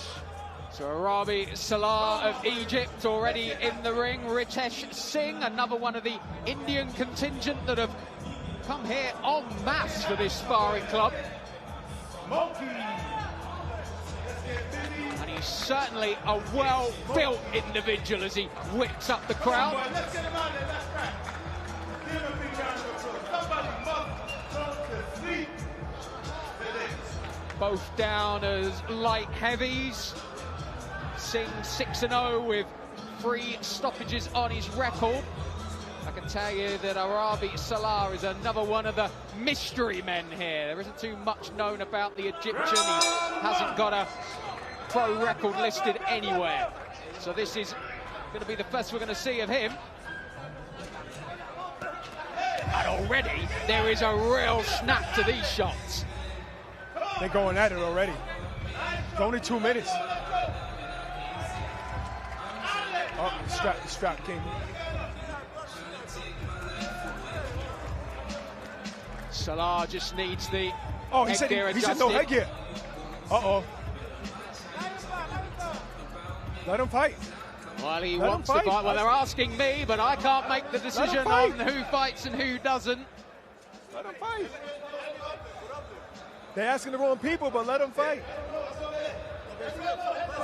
They're saying no. They're saying no. No. No, you got to put it on. No head guard, no fight is the rule. Well, it's certainly the rule that Dean Whyte's using, and we're happy with that. Who's going to argue? I see that in the gym sometimes, too. Sometimes guys don't like to wear headgear. They feel claustrophobic when they have it on. But if you grew up in the amateur system, you wear the headgear. You know, and right here is safety first. We don't want no problems. That's why we got medics, you know, EMT on site, ready, just in case, because safety is important.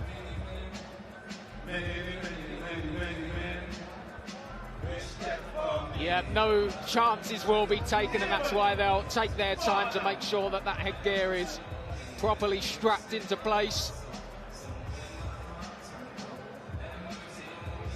Meanwhile, Ritesh Singh just enjoying the tunes being played by the DJ. That's a good way to get a little rest, too. Like, let's say if you got hit with a shot and you got hurt, you're like, I want to take this thing off.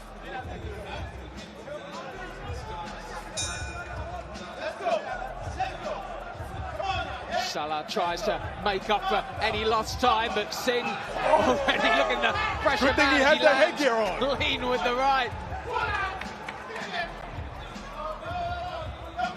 Oh, good uppercut. Well, even with the headgear, he would have felt that one. Oh, yes. And again, gets clipped to the head. He's falling in love with the uppercut, but you got to be careful, got to be in the right distance. Some of Salah's defences have gone out of the window, but Singh not too interested either as he connects with a lovely left hand. Yeah, they're not trying to set up their shots, they're just throwing them. I like it. Looks like Singh might be a little bit tired. Got to catch his breath, need a second win. He's throwing hard shots. Yeah, had his breather in the corner, came out swinging in some of these exchanges. Salah just getting the better. We might get a knockdown in this sparring session. I can imagine the crowd going wild if somebody gets dropped. Yeah, we haven't had a knockdown yet, but you can tell they're baying for blood at ringside. Both of these men have got a strong contingent with them.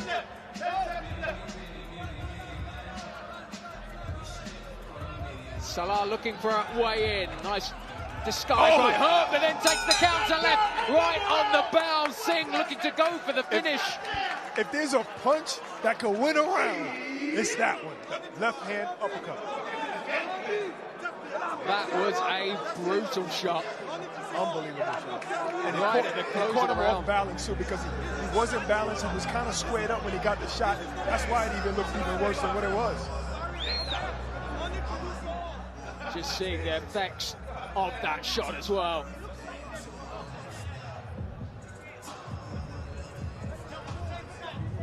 Certainly one of the biggest shots that's been landed so far this evening.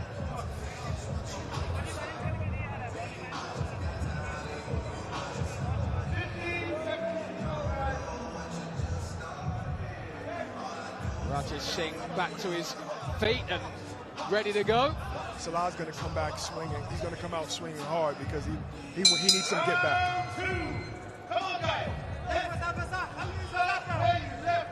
Well, that last round ended with some real fireworks. They've had a chance to just reset the balance. I'm surprised he's starting with the jab, Salah. Ritesh trying to dig one to the body and come over the top with that right hand. And again with that right hand. Well, great action in here. One man who's produced some epic performances himself down the years. It's ringside with Claudia. It's the great Amir Khan. Amir King Khan. We've known each other for, what, maybe a couple of days? Since 2004, obviously, coming out into the Olympics and then professionalism. You are very aware of the importance to make boxing global. What does this mean to you? You know, this means a lot to me because I love it. All starts from the grassroots level, which is the amateurs. Now, to see amateurs like this sparring, it's like they're in a proper boxing professional event. So many fans are here to support them and see them through. This is only going to give them confidence to go back to the gym. One day want to go to the Olympic Games. One day want to turn professional with a background like this, you know, to have this many fans watching. I think it's an amazing experience. And to have champions like myself and other great champions here watching them, I think it's fantastic. And you know, I think this is what boxing needs, especially in Saudi. Boxing needs to be brought up from the grassroots level, and I think this is one of the ways of doing it. When we look at your career, you have the opportunity to fight in so many different cities, and we've always spoken about Las Vegas, New York being the mecca of boxing, and now we can talk about Riyadh being the mecca of boxing. But you're also mentioning the adventure of taking the WBC and boxing into Africa. What does this mean in the big scheme of things? You know, we were the first to bring boxing to Saudi Arabia. I was the WBC president of the Middle East. Obviously, after that, now we've taken big shows to Africa.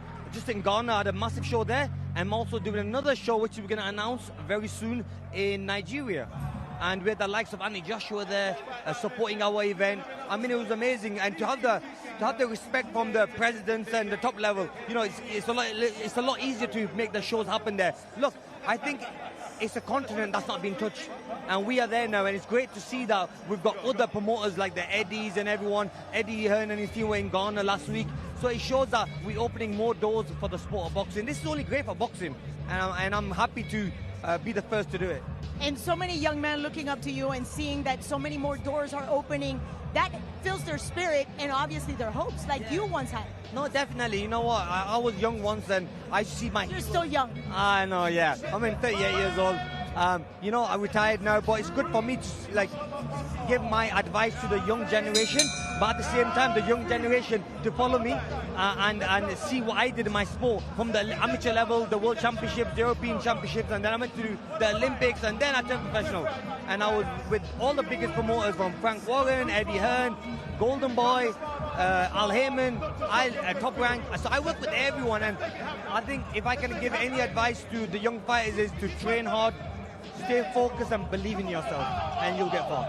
I know so. I've seen it happen in you. And so many kids, yes, so many kids here looking after you and looking at you, you know, as a role model. Inspiration and a role model to these youngsters, and one day even, you know, I can support and help them as well. So I've started my own promotion company now, so this is my second show we'll be doing in Nigeria, and I'm looking forward to it because it's great to see boxing in the world is so big.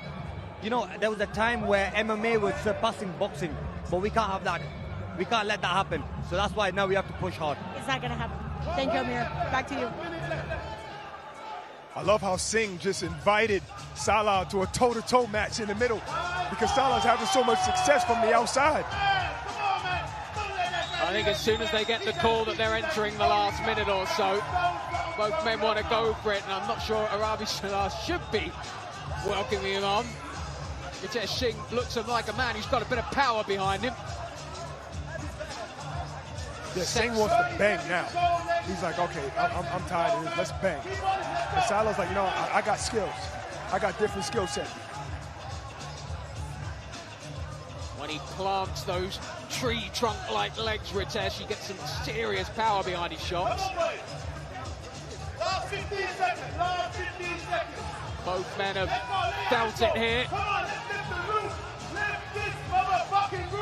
But when they have gone for it, it has produced some explosive action, and they're going to end this one swinging on the ropes. A great end to a great contest, and we heard just a few moments ago from Amir Khan, of course, now in the promotions game and perhaps trying to spot his next starlet.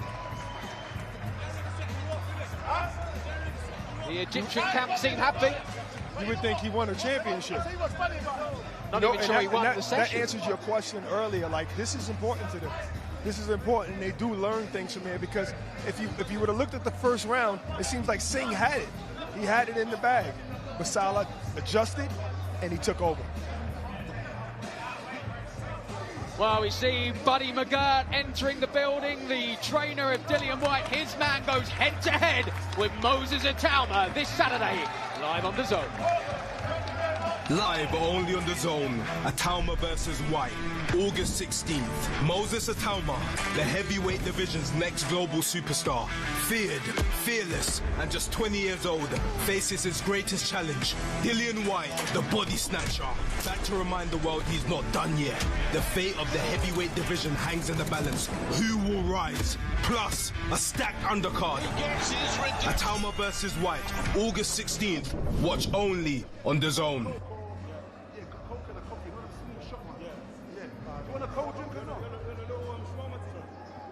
Welcome Hamid to the ring. Hamid. Who's calling it? Who's calling it? Who's calling it? Are we getting easier tonight? The flyweight from Algeria, Hamid Choughrani.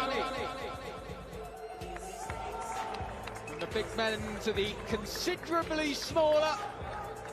But that's the way it goes at Boxraw Sparring Club. Next man up. And that man is Hamid Choughrani. And he will take on Ali And Khalid now welcome Bakla. Ali to the ring. Ali. Come on, guys. Let's get behind these guys. These guys seem a little bit smaller. Maybe not be as dangerous to other two. big guys always seem to bring the fun, the thunder, the pain, the heartache. Ali Khalid Baklaf entering here from Bahrain. The first man from Bahrain to step through the ropes tonight.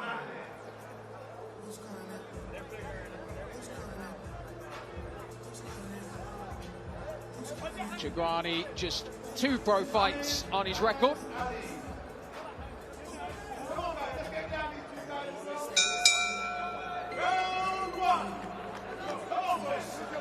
So we are underway in this, the 10th bout of the afternoon, and a stiff left hand from Khalid to start off proceedings. He certainly enjoys the height advantage here.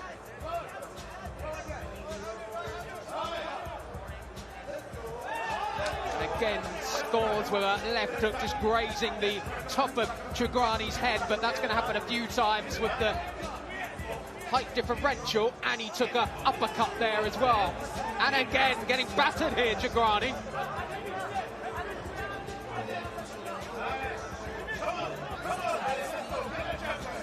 Huge height difference, but both guys like to fight on the inside. Oh, we got our first knockdown. First knockdown of the day, and I have to say it was only a matter of time. Hamid Chagrani has been off balance and startled from the very first punch thrown in this one. It already looks like a bit of a mismatch, this. No 8 count, just get up and fight. And again, Baklaf scoring with those just little dips the shoulder and throws that left hook and the right uppercut. Unloads the whole arsenal here. Not quite sure how much Chagrani's got left. We might get a stoppage. We might get a stoppage in the sparring session. Strong body shot, then a right hand. Oh, referee might have to stop this. Referee's looking closely at this one. Shouts of stop it at ringside, but they're letting them go. Oh, yeah. Another left hand, another right uppercut, then the hook as well. The whole kit and caboodle from Khalid Baklaf. Stopping the fight. That wow. Will do it. First round. Just took too much punishment, too many unanswered shots, and the referee had to do that. You gotta let your hands go. You gotta show some kind of defense. Yeah, the doctor's in taking a look at Chagrani, who maybe too game for his own good there. Yeah, he's slightly buzzed.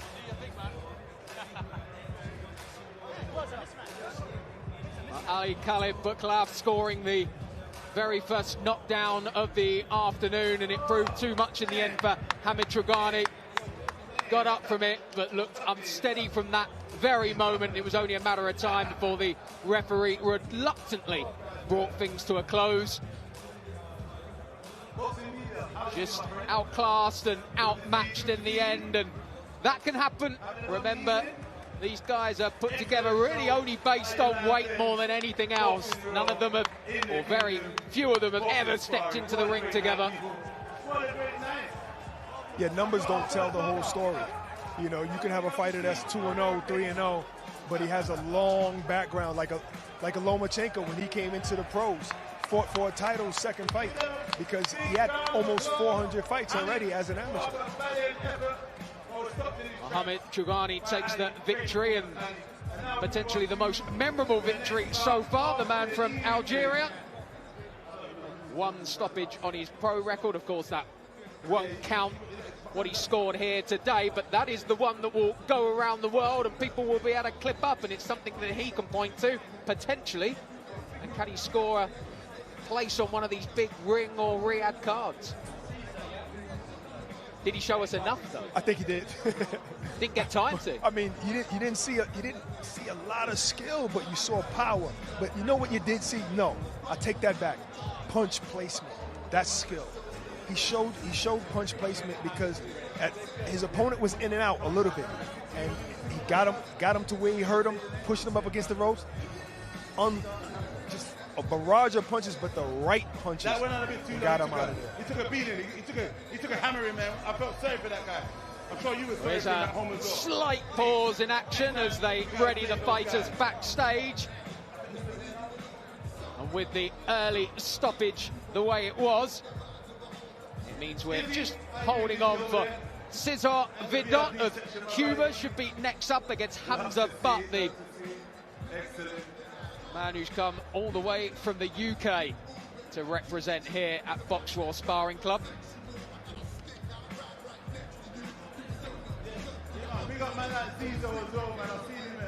Heat has eased off just a little bit in the Kingdom Arena reception area as it is.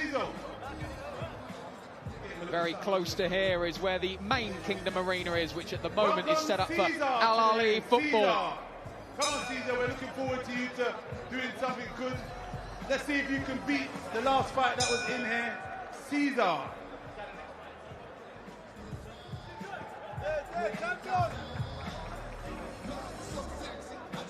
Welcome Ben Saj to the ring. Ben Saj.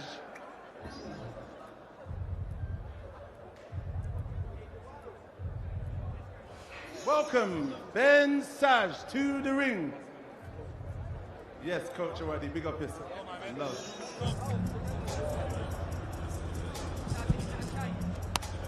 Okay, guys.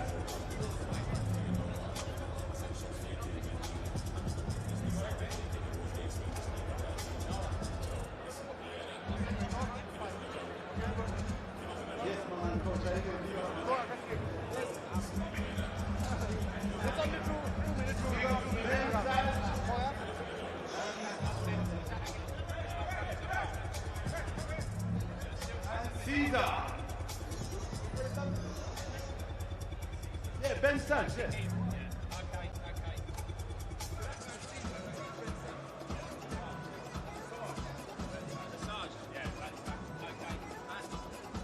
Welcome Cesar and Ben Saj to the ring.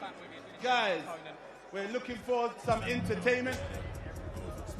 Okay, we are back then. Cesar Vidot against Van Jaj of India. That is the opponent change. So Hamza Butt of the UK will wait his turn. There is a change. It's Van Jaj of India. It's Cesar Vidot of Cuba.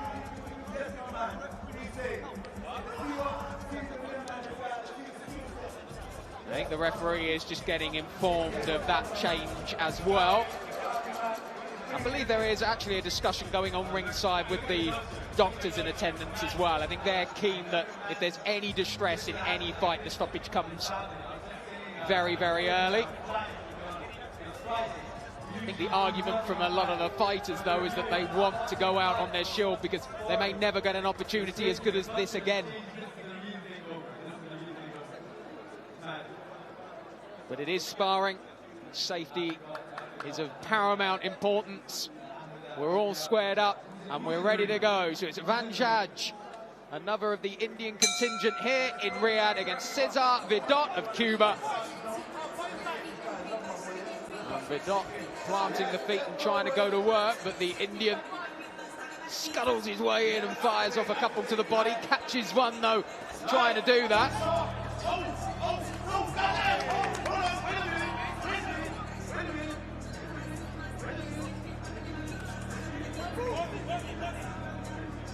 Vidot certainly looking the more composed of the two.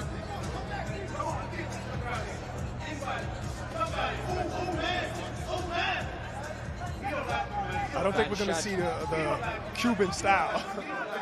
He's not letting them. He's not letting them do the Cuban style. He just recently defected here 1 year ago.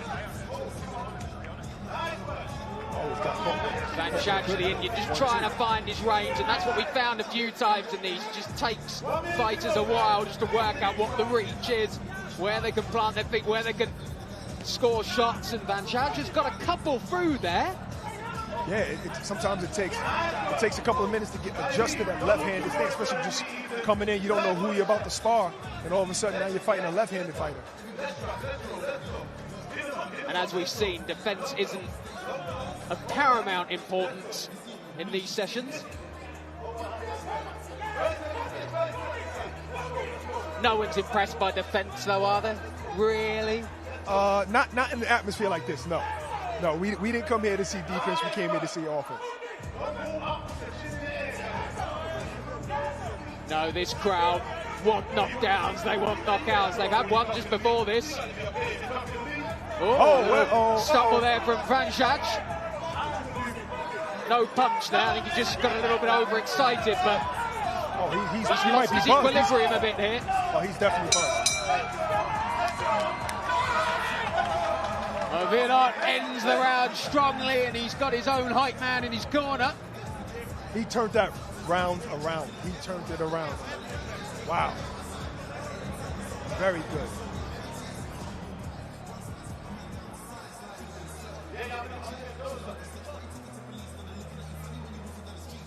Some of the best moments of the opening round here. 30 seconds to go.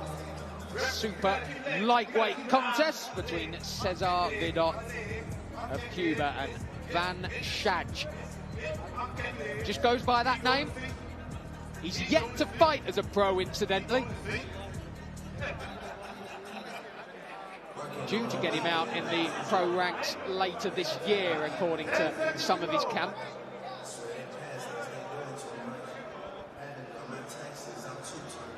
Are we going to see another knockdown or what? He's sharp. He's pretty sharp. We want to see defense when it comes right before offense like that. When you use your distance and then get him with a check hook.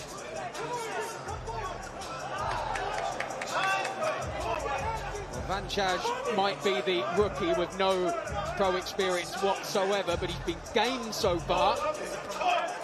Yeah, he just landed a couple of good shots of his own.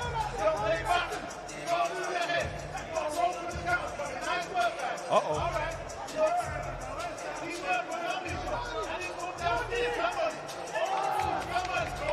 Well, Vanchaj has offered some in this round. Again, there, that little right hook. The quality is from the Cuban, but the big shots are coming from the Indian. Yeah, because the Cuban stopped moving his head. He stopped moving his head. He got off his toes, got flat foot, and started exchanging. Sal just took advantage of that. A danger perhaps in that first round that he had things a little bit too much all his own way, and in the second now a bit of overconfidence has crept in.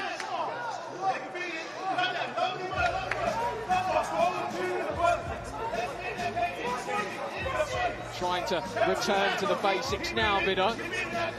Oh, beautiful left hand. Double left. The man from India.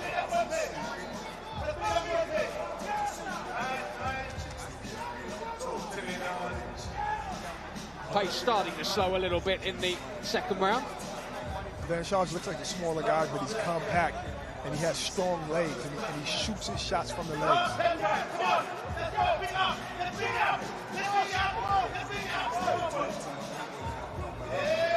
Vidot certainly trying to pick his moments, but he's being caught by the enthusiasm of the Indian rookie. This round we're going to see who's in shape. We're really going to see who's in shape this round, because that was a high output by both of the fighters.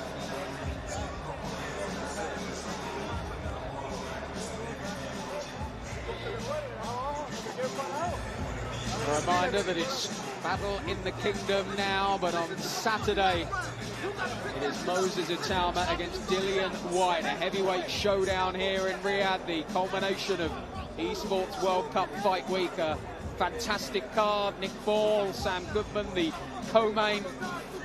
And a reminder that you can see all of those fights weigh in just a couple of hours after we've finished here. Stay with DAZN, the home of boxing.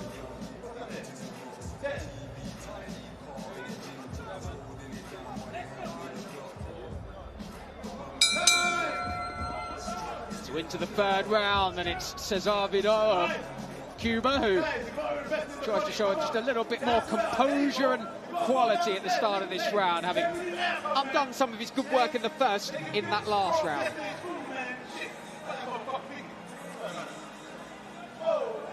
Now Vanchaj is on his toes. The shorter man trying to get inside of the Cuban. And Raj taking a couple to the body as well there. Oh, moving his head very well.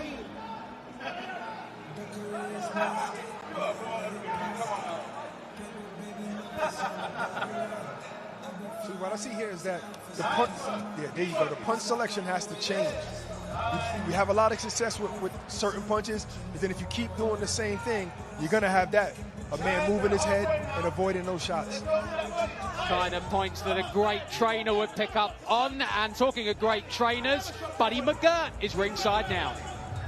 There we go. We're in royalty. We have company, great company. And you're here for, what, 9 days already? 9 days, and I never thought I'd miss Florida so much.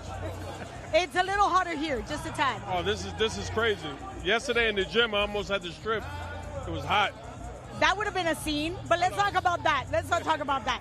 Going back to what we're watching here, you know, we're used to sparring sessions being behind closed doors, right. But when you have this exhibit of talent, young men coming out and showing off their skills, what does that mean to you? And look who's right behind us. I mean, it's great.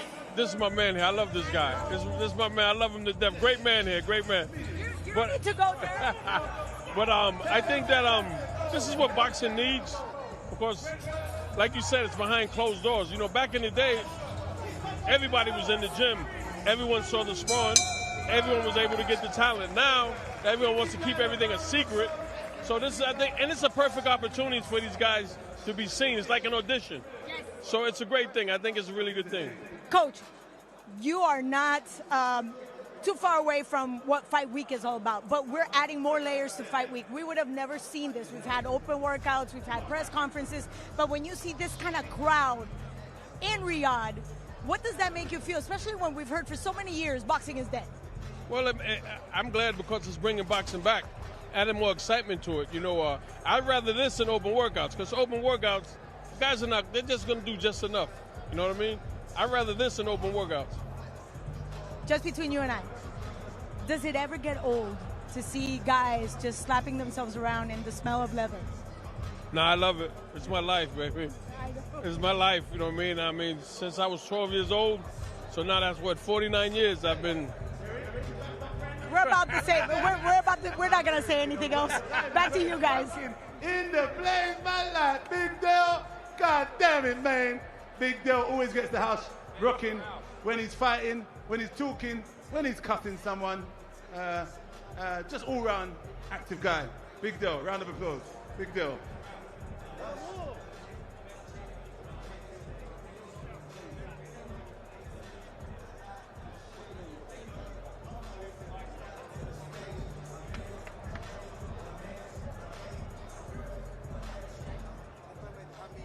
Yes, Amir Khan, big up Hall of Famer. Amir Khan, one of the pioneers for boxing UK, the man that was flying the flag from the old school jump before many guys. Shout out to them, man. Wow. Big Dell, I want you to come again, man. Hey, Dell, you made me come alive. Love, Dell. I'm coming back. One second. What's the name?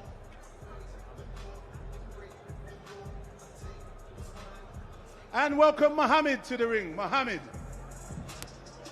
Let's go. Let's rock. Let's roll. Mohammed. Let's go. Let's rock. Let's roll.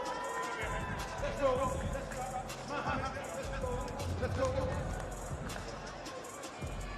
What's the next?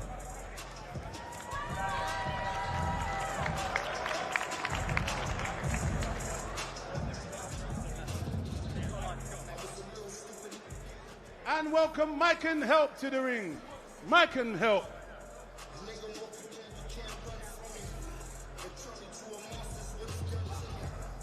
Mike can help. Let's go. Let's roll. Let's go. What's your name? McDonald. Huh? Sorry?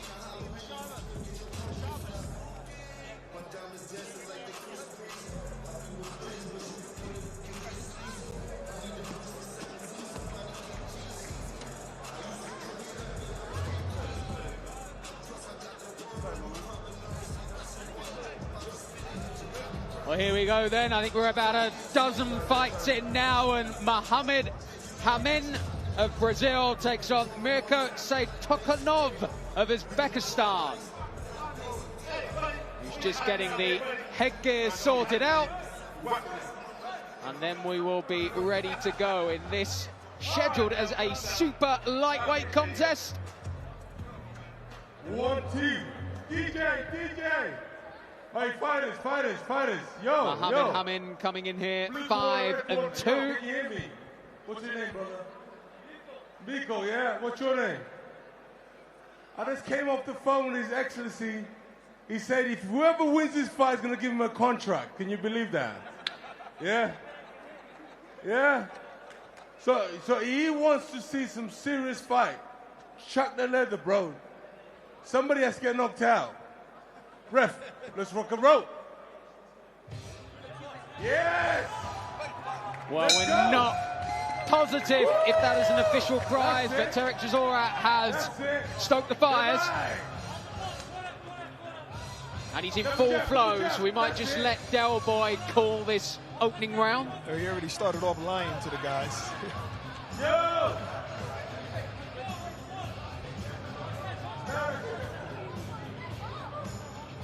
Okay, seeing some good footwork right here. Let's go. That's it. Ooh. Double jab. Again. Off balance. Hamin was stumbled by one there. Not sure if Del Boy is picking out all of this action for you.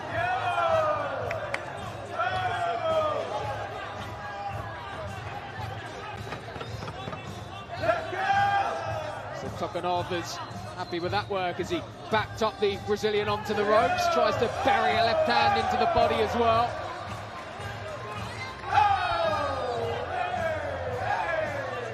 Little gesture from Hamin that he's not getting hurt, but I think he's taking a bit of punishment here, the Brazilian. Are you tired?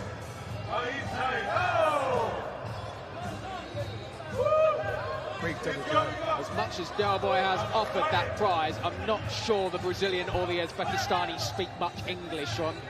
Luckily, they wouldn't have known that. But they're fighting like a pro. Contracts on the cards as Hamin just stumbles back from that body shot into the ribs. That lower chest and then rips another one round to the cage. I think it's different when Del Boy's outside and he's saying something. I think it's different. I think it motivates the fighters a little bit more. It's not just that contract that he was talking about beforehand. You gonna go in there? Huh? Chisora versus Hamza Shiraz. It's a catchweight contest if ever I saw one. He's trying to tee it up ringside.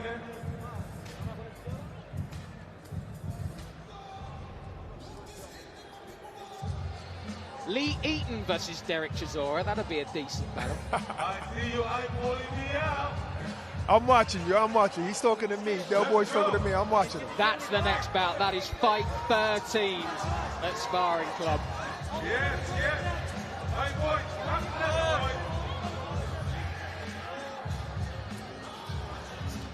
All right, the second round. The golden contract is on the line between Mohammed Hamin and Mirka Setanov.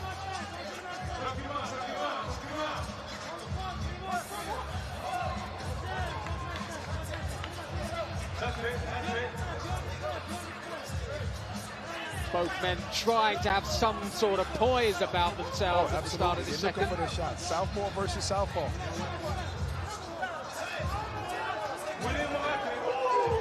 Oh, nice in and out.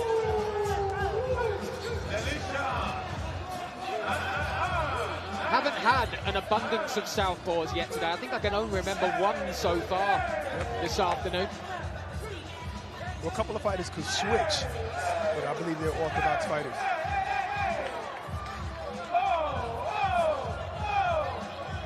So Tukanov starting to unload now.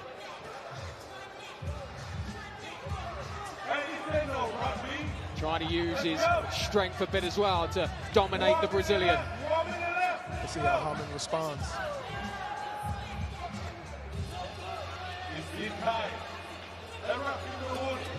Referee's treating this like a real fight. So keep your head up.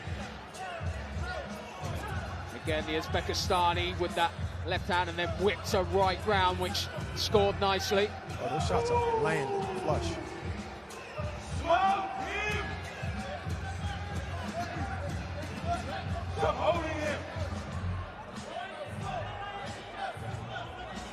Who needs a referee when you got Derek Chisora on the outside saying, stop holding?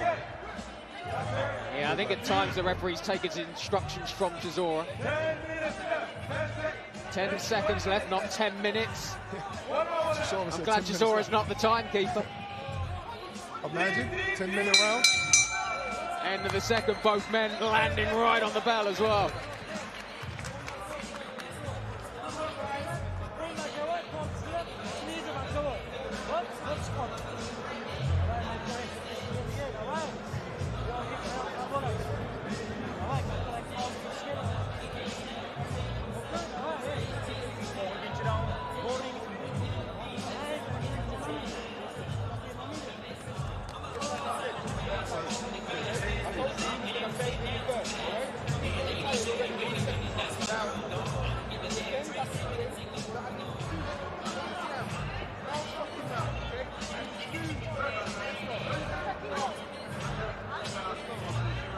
Kingdom Arena still packed around this Boxraw ring. The battle in the Kingdom. The prize, a potential place on a Riyadh seasonal ring card going forward. That's what His Excellency Turki Al-Sheikh has said will happen. So far, he's certainly been a man of his word, and that's why everyone who stepped through those ropes has looked to impress as the Brazilian Mohamed Hamin takes another shot that's just buzzed him slightly, and we've got a quick time-out to adjust a bit of the apparel again. I think some tape just coming loose on Setokanov's glove.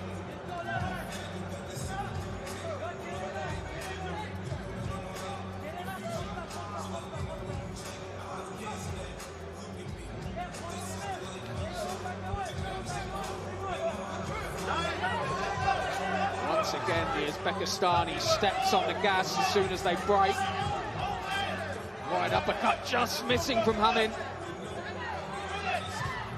These guys are in shape. Neither one tiring at all right now.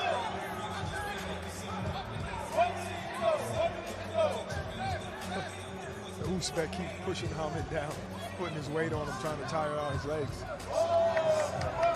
Lovely counter there from Setokanov.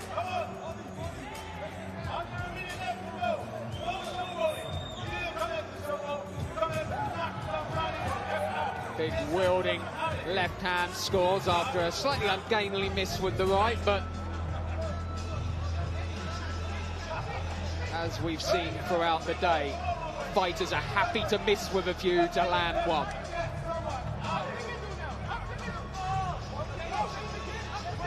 Uzbek fighter is clearly the stronger fighter. Great combination of shots again from the Uzbekistani Mirko Seitonov, who's just carried a little bit more power than his Brazilian counterpart. You got to get this under control. Got to get this under control. He's doing a little bit too much. And that brings a close to this one. The Uzbekistani happy with his work, and not surprising, 4-0 with 3 stoppages, and you could see that the advantage in the power stage was certainly firmly with him. But Mohamed Hamim at times there, it was a grueling exercise.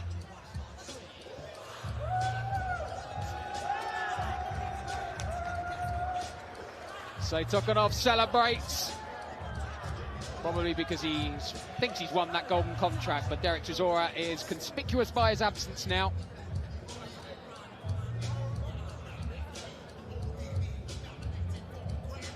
So 12 down, and we believe 7, perhaps 8 more to come. Plenty more action though from the Kingdom. Boxraw Sparring Club, its second round of action, and we've been promised a few more as well, potentially in Las Vegas ahead of Canelo Crawford, and then when we return here for the huge Ring 4 card in November.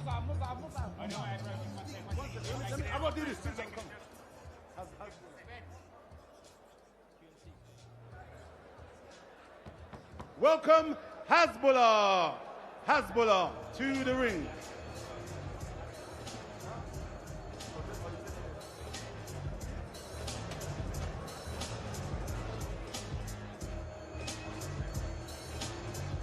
welcome Otterbeck to the ring. Otterbeck. Guys, give these guys a round of applause. The fights have been entertaining. We're all thrilled. We're on the edge of our toes. Come on, guys. Show some fun. Show some appreciation to the fighters in the ring. Give them a welcome. Give them a warm welcome. Let's go. Thank you very much. Thank you very much. Appreciate you guys.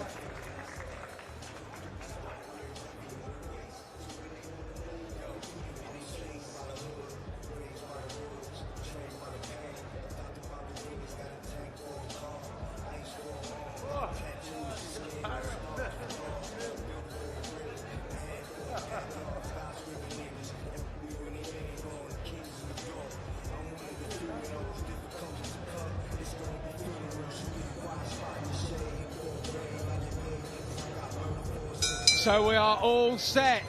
Fight number 13 has Bulla Ahmadi against Olegb Kolomatov.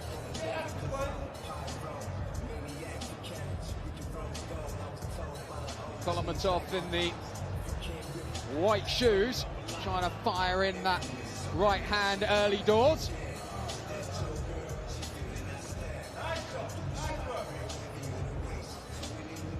This is one of the first featherweight matchups of the day. Afghanistan against Uzbekistan.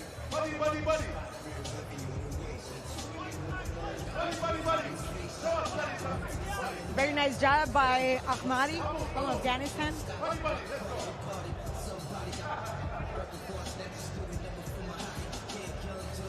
But guess who's closing the gap very quickly?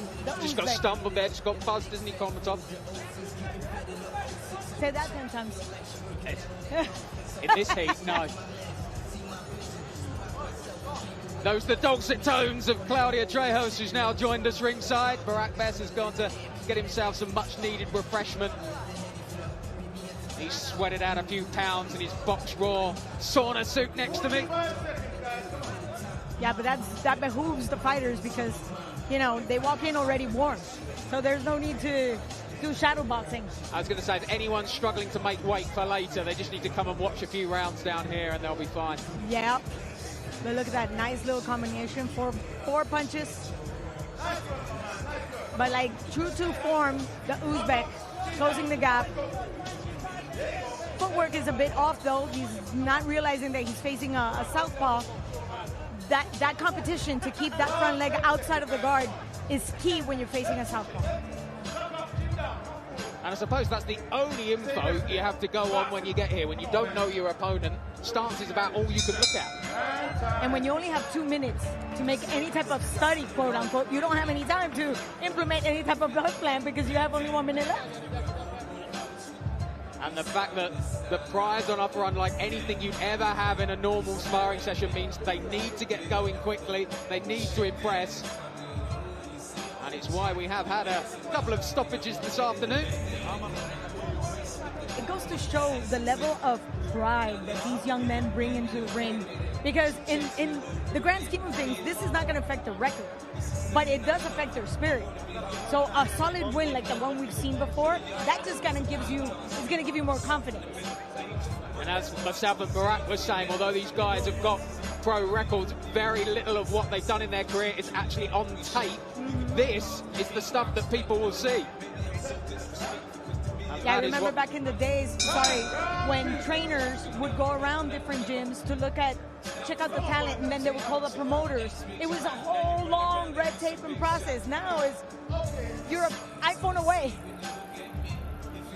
Well, I can tell you that Barack is out and about. He's talking to the men that matter, and no one matters more in this arena than Ben Amana, the CEO and founder of Boxraw. We're here with the man, and as you look and you see this sea of people right here, Ben, what's going through your mind? This is your baby. Honestly, it's crazy. I was speaking to some people in the crowd.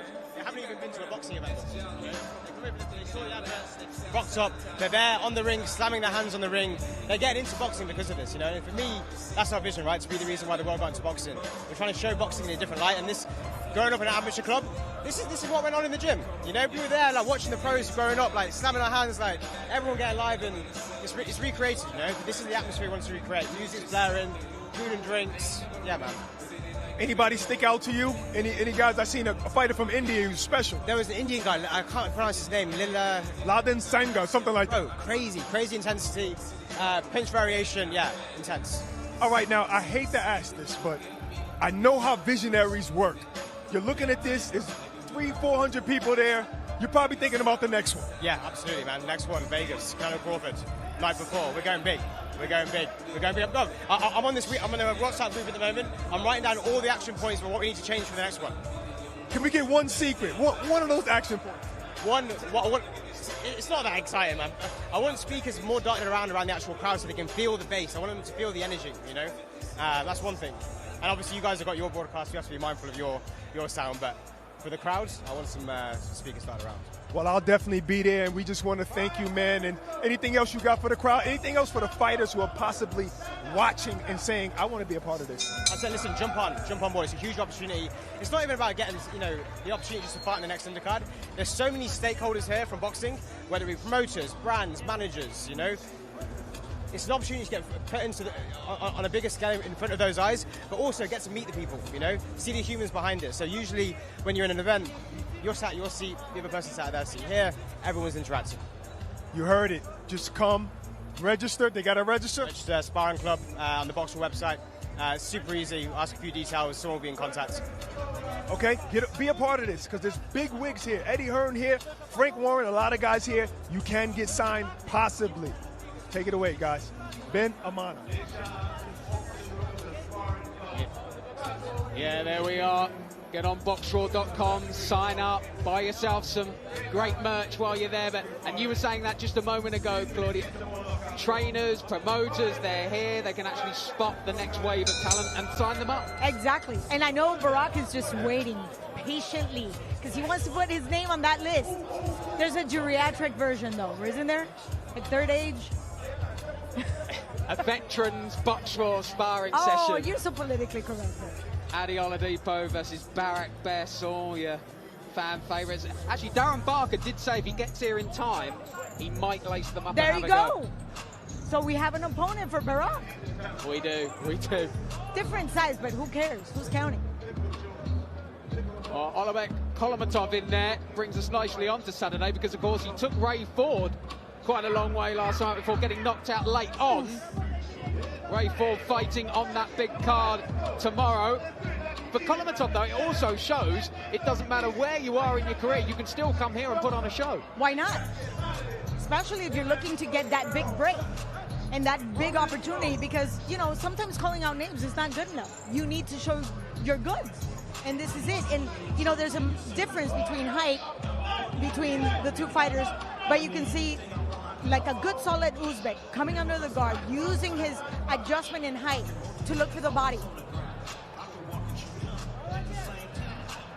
Yeah, for Ahmadi, an opportunity, of course, to impress. And even if he doesn't score the golden ticket for a ring or a Riyadh season card, the likes of Eddie Hearn, who might be looking for an opponent on an undercard somewhere before the bell, it's that kind of thing you can score here. Yes, and like Buddy McGirt just mentioned, this is exactly what boxing needs, especially coming from an era where, quote-unquote, mixed martial arts was beating boxing in the race. I never really saw that happening, but, perception is reality. Well, certainly since the Kingdom of Saudi Arabia got involved in pro boxing, it's turned the tables. It was in this very arena where we started that adventure a couple of years ago. Francis Ngannou and Tyson Fury, and look how far we've come. I remember those days. Kolomatov, like a good professional. And DAZN has been there every step of the way, as we will be on Saturday night. Moses Itauma versus Dillian Whyte. Go to DAZN.com/boxing. Make sure you buy the event now. And if you're watching us anywhere on YouTube, if you are a new subscriber, you get that event for free.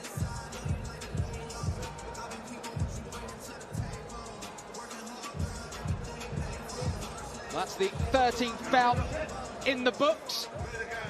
The 14th is not far away. Stay with us at Sparring Club. Battle in the Kingdom. You guys entertained? How you having fun, everybody? Yeah. Yes, what does body mean? Body mean fight or something? Oh, body. Okay, body shot. Yeah, I get you. What are we looking for next? Sorry, who's up next?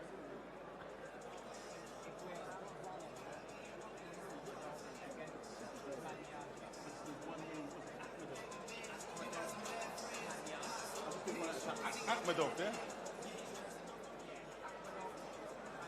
Oh, there he's here now. He's here now. It's Akhmedov, yeah? No, oh, it's not even Akhmedov. What is it? You said it was Akhmedov.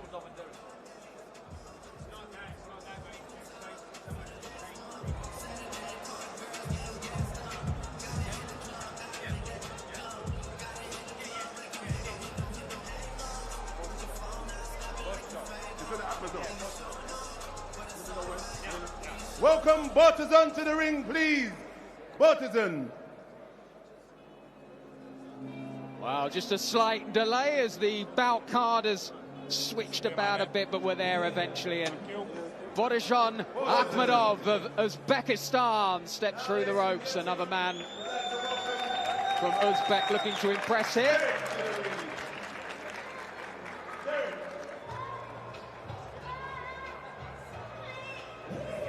Welcome Derek to the ring. Derek, ladies and gentlemen, Derek. Or Derek Manyaja is his full name. From Uganda. And Derek, ladies and gentlemen, thanks very much. Give And them I'm a going to go round back of to applause. what Frank Smith was sharing with us. You know, making boxing global once again, going back to the original, back in the OG days, where Africa posed so many opportunities. And we're back there. He literally said, AJ might fight there. Pack your bags for Accra. There you go. I'm ready. And we are just about ready for action here. So it's Bashir Abarov against Derek Manyaja. Derek comes in with 4 professional fights, 2 wins, both of them by way of knockout. That gives you a good idea that there's punching power, and you can see that snappy jab right there. Yeah, straight into it, and already he's set his stall out here, Manyaja.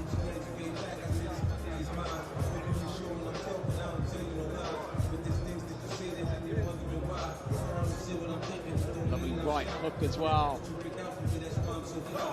Already looks like a man at ease. You often notice, don't you, in the first few seconds, how accomplished a fighter is. 10 wins, 4 defeats. Out of those 10 wins, 9 by way of knockout.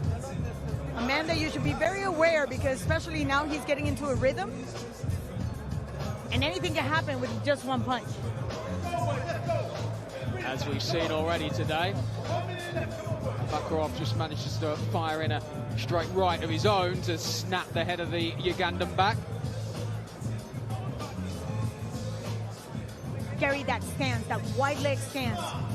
I come from the old school. You have to keep it, you know, hip distance. But I see how much power it brings. And you can see Boxzan works it beautifully. See how he pivots with the back leg. A couple of the Uzbek fighters have adopted that stance as well. Is that something they're teaching out in the gyms there?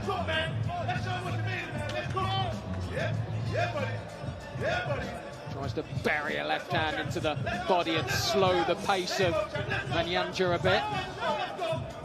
Yeah, Manyaja hasn't had much of an answer up until now, but he's swinging for the fences, really.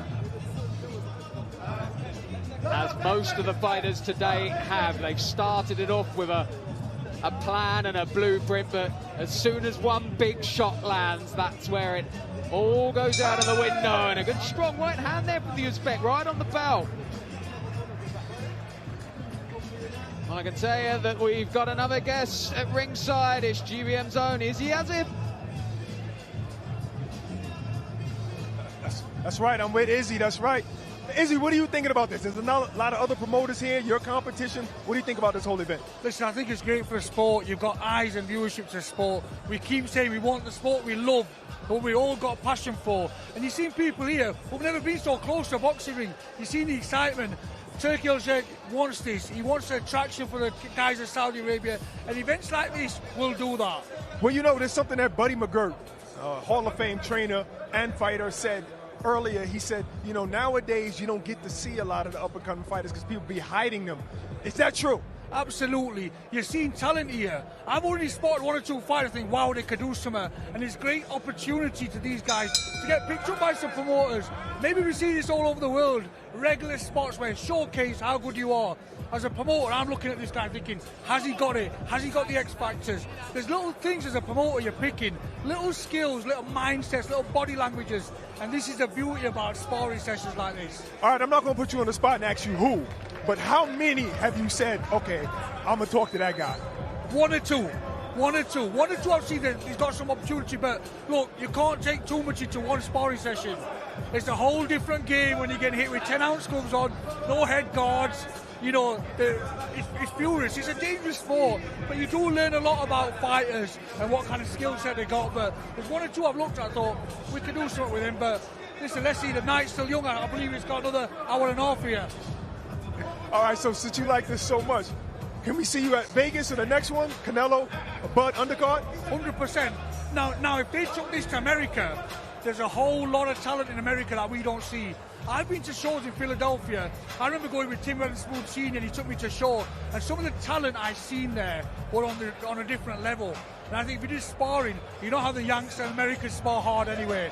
I spent some time in Philadelphia sparring. I know they spar hard, they go to war. And that will be fun in America, in Vegas. I'll be there, and I guarantee you, we'll see some future champions if that happens. Oh, definitely, man. And thank you for giving America such a good shout-out. We usually get the bad end of the stick. Izzy, back to you guys. We're talking of going to war. Akhmedov and Manyaja here have certainly done that in this round. And once again, the Uzbek burying those shots to the body. He's been relentless. You know, closing in the gap, keeping Manyaja on the ropes like he does right now. But he's going to the body, he's going upstairs, he's going to the basement, he's going all over the place. And I like the way he just kind of changes the trajectory of the punch as he lands it. Yeah, great variation from Bortis Akhmedov, who's grown into this one and has looked the part. And as Izzy was saying ringside, all of these promoters are taking notes and already making calls, and I've seen a few fighters deep in discussion with promoters. They're already getting scouted here. They could go away from here with a life-changing opportunity. We'll have this conversation after the broadcast, but I want those names. But the truth of the matter is, what Izzy said is true. The it factor is something that is developed. Now we're looking for skills, the fundamentals, and if that person can actually, like, especially in 2 minutes, be able to have the clarity of mind to stay focused and be able to finish a fight plan in 2 minutes. And those who have also entertained in there and brought a bit of personality, because I know for a fact that's what they're looking for as well. They want someone, they want a character, they want someone they can market outside of the ring, and a few of the fighters have taken that on board here. Yeah, we have people like Derek Chisora, who was born with a whole lot of, you know, charisma. We don't need to work too hard to sell him. No, Del Boy brought his own inimitable style to proceedings today. Look at that. Relentless. Akhmedov is giving Manyaja a nice lesson. And he's just coming with the basic 1-2. Almost looks like he's getting pressure in there as well, Akhmedov. He's getting more and more confident. He's starting to really enjoy himself as well. And Derek Manyaja, who started off this session looking nice and confident and relaxed, and now he's being hit from pillar to post. Talking about swaying the pendulum to the other side. Akhmedov is walking into his own rhythm. Remember the stance we were talking about that was so wide? Now that compass is a little bit tighter, and that's why he can sit right in front of him and just throw blows. Yeah, he's found his range, he found his confidence midway through the first round, and now backs his man up and rattles the head about. And I have to say, the referee's having a good old look there. Manyaja offered something back just in time. I wonder if the referee was thinking about calling a halt to this thing. This is as impressive as we've seen from Akhmedov. Great Left hook again, 3 in a row, right in the corner. You felt those from here. Snaps the head back with the right hand as well. He's got every shot in the lock of the Uzbek. Those short hooks are doing some serious damage. Few seconds.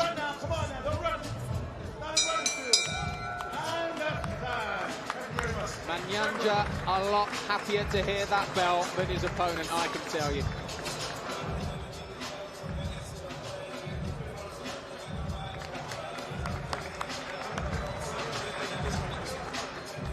Great reception for Bortis Akhmedov, who certainly brought it there. That was a really impressive display from the Uzbek.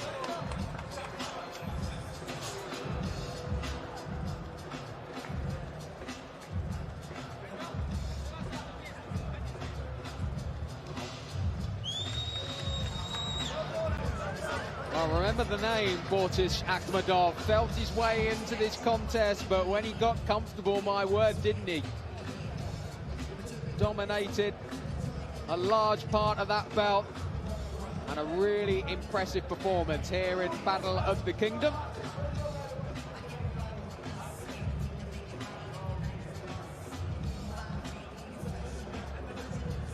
About half a dozen or so fights left this afternoon as we look to find someone who can represent the future of boxing on one of the future big cards of Ring or Riyadh season.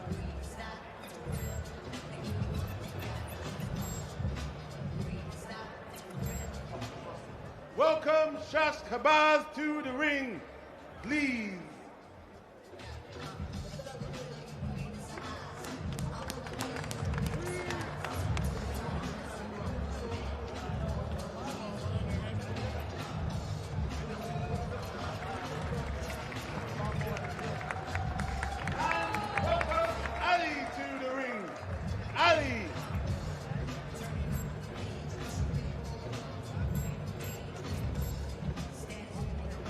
Welcome Ali to the ring.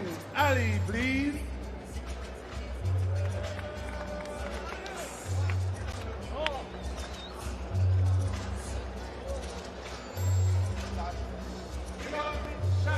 Here is Ali Ahmed of Egypt stepping through the ropes for this bout against Shagabas Makhmudov.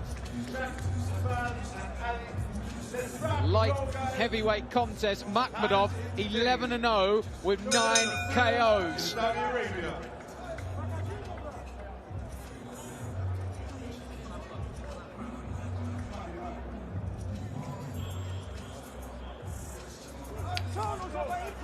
Ahmed having to eat a couple of hooks there on the ropes.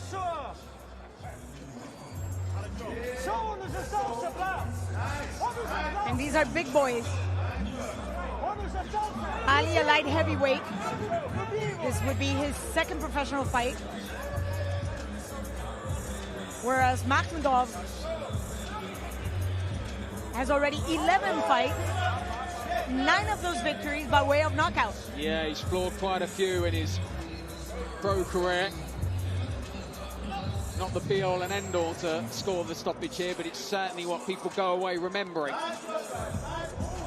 Yep, you remember, that impression is going to definitely be embedded in all those people that can make changes in his life, in their minds, in their memories. Yeah, it was the stoppages in Brooklyn when round 1 of Sparring Club took place a couple of months ago, which live long in the memory. And once again here, we've had a couple of impressive ones too. Work on the back foot from Ahmed there. Then catches a strong right hand. Makhmudov certainly Big looks right like he hand. can pick a punch, but really strong opener from both of these. And Barat Bess, I can tell you, is with another pro fighter ringside. Al Mayouf is there with him. Oh, you see who we're with? The young 7-0 Zayed Al-Mayouf. We're in your hometown. Did you ever think your hometown would look like this? Listen, I'm flying right now. Honestly, I've never expected this to ever happen in the kingdom. I'm just sitting, I'm seeing the sparring war. You can talk about the atmosphere fight night all you want, but you could never talk about the culture. The culture now is changing deep, the ecosystem in Saudi, the atmosphere of the fights. We need to understand something in Saudi Arabia. The fights happen on a Saturday night. We have work on Sunday. We don't have Saturday and Sunday off. It's Friday, Saturday.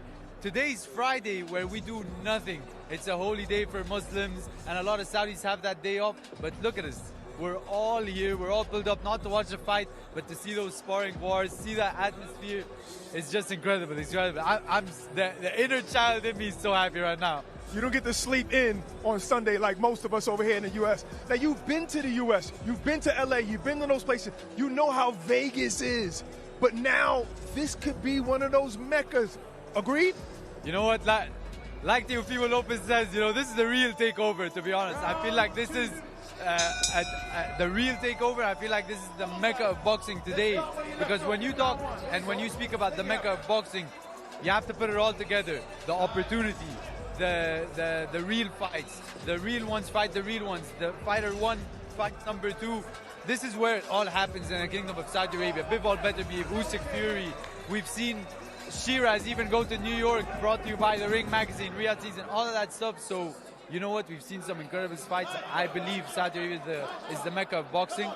His Excellency Turki Al Sheikh is changing not just boxing in Saudi Arabia, but changing boxing around the world.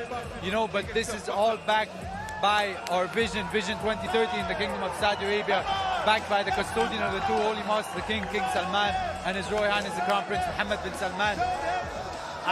Listen, I don't know if you can even hear what I'm saying. Look at the atmosphere. Look at the atmosphere. Yeah, it's wild in here. It's loud. It's better than what I expected. But listen, you're still a young fighter, and you see these young fighters here. Have you seen a couple of them that you said, I might end up fighting that guy one day? Look, the way I look at it, with the purpose that I'm trying to do throughout my career, I always look at another fighter in that ring, and I always think I can support that fighter to be better than me one day. That is the real reason I'm doing this. You need to understand, you know what I mean? And I always say it, and people think that I'm just saying it for the sake of saying it. If I wasn't doing this for more than just myself, I would have retired and quit a long time ago. Maybe never even turned pro. But Saudi Arabia needed the first. Saudi Arabia needed the first pro boxer, the first one to get the knockouts, the first one to maybe fight for the titles, the first one to fight in the UK, US. But why? Not for Zizou, but so the ones coming after, who have all the equipment, the ring, the opportunities from them when they were young. Not like myself, a long time ago, wasn't like that for me. If they have from young and they see Zizou, and he did all of that with those equipment and opportunities, we can do better. And I want to help them do better. Beautiful. Now I see why Turki Al Sheikh loves you, because I love you, brother. You heard him. Back to you, guys.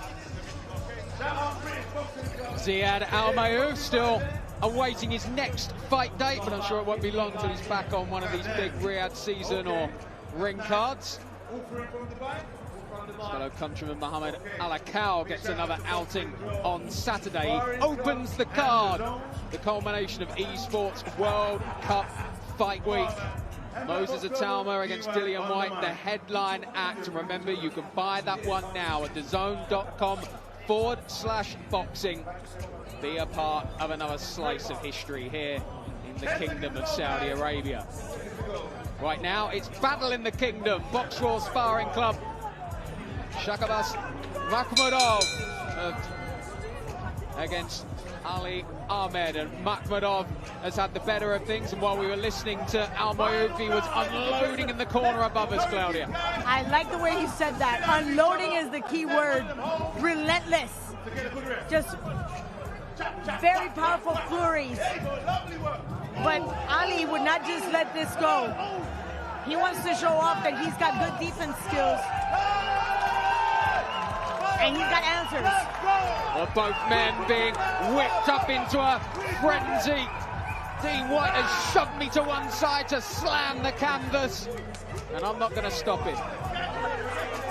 Doesn't look like there's any stopping Makhmudov as well. He eats a right hand as he comes in, but I don't think he's feeling any of the power from the Egyptian.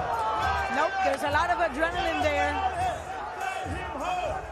And the Egyptian, there was a moment where Ali was a bit frustrated because of the dancing abilities that Shakbas has demonstrated, but he's still not backing out. as the crowd gets more raucous as well. It spurs on these fighters, and both men have got an excitable corner. Beautiful spin, changing angles.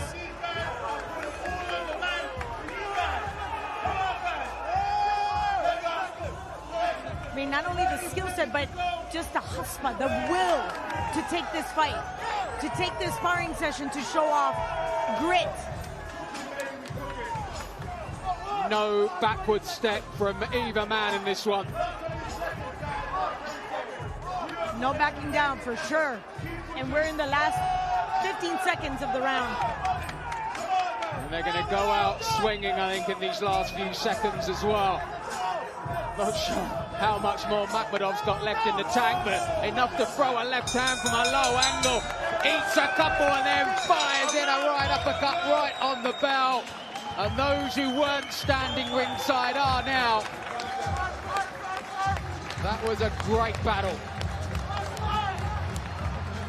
They should both be very proud of this performance. 3 2-minute rounds that was non-stop action. A lot of pride, yes. I am highly impressed with the amount of people that has shown up. And we were talking to Ben before. 16 countries represented this afternoon. This is amazing. Flying from countries from Denmark, Germany, Egypt, Nigeria, Algeria for this opportunity. And this fight really illustrated what it was all about. As you said, they've come from as far as Uzbekistan to the Uganda, from Bahrain to Britain. They're all here, all looking for that shot of a lifetime, the chance to fight on a ring or a Riyadh season card. But what we've mentioned already a few times tonight is the chance to get scouted and spotted and begin, or at least re-energize, a pro career. Welcome Rajpov to the ring. Rajpov, ladies and gentlemen.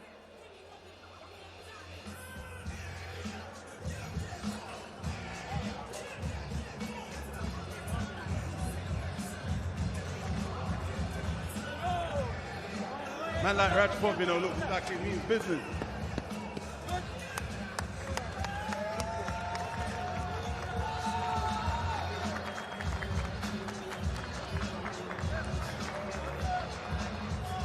Welcome Rockin' Tamba to the ring, ladies and gentlemen. Tamba.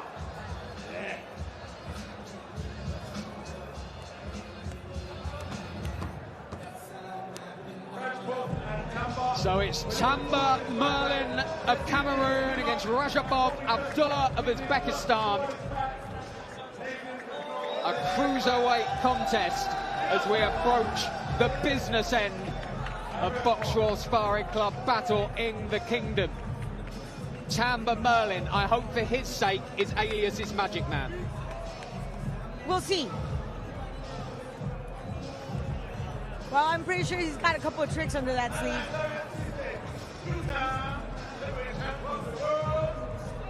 Stay with us for more poor puns and expert punditry. Here we go then, it's Merlin Abdullah.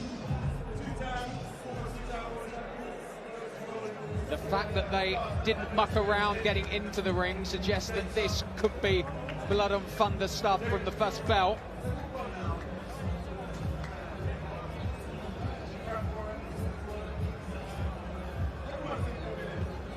I think Abdullah may have just been caught off guard when he got his call from the back. He's still adjusting a lot of the attire. Yeah, they're still fixing his cup. And if you want to own one of those cups, get to boxraw.com. All the apparel that's on show today available for purchase. I heard you were going to get your headgear today. I'm going to get some on the way out and some gloves, and myself and Barry Jones are going to spar the night away. I'm just going to have to stay to see that. Bonus footage if you order the fight this weekend. Get to DAZN.com/boxing. Be a part of it. Sold! Rajapov Abdullah from Uzbekistan, still trying to fix his headgear.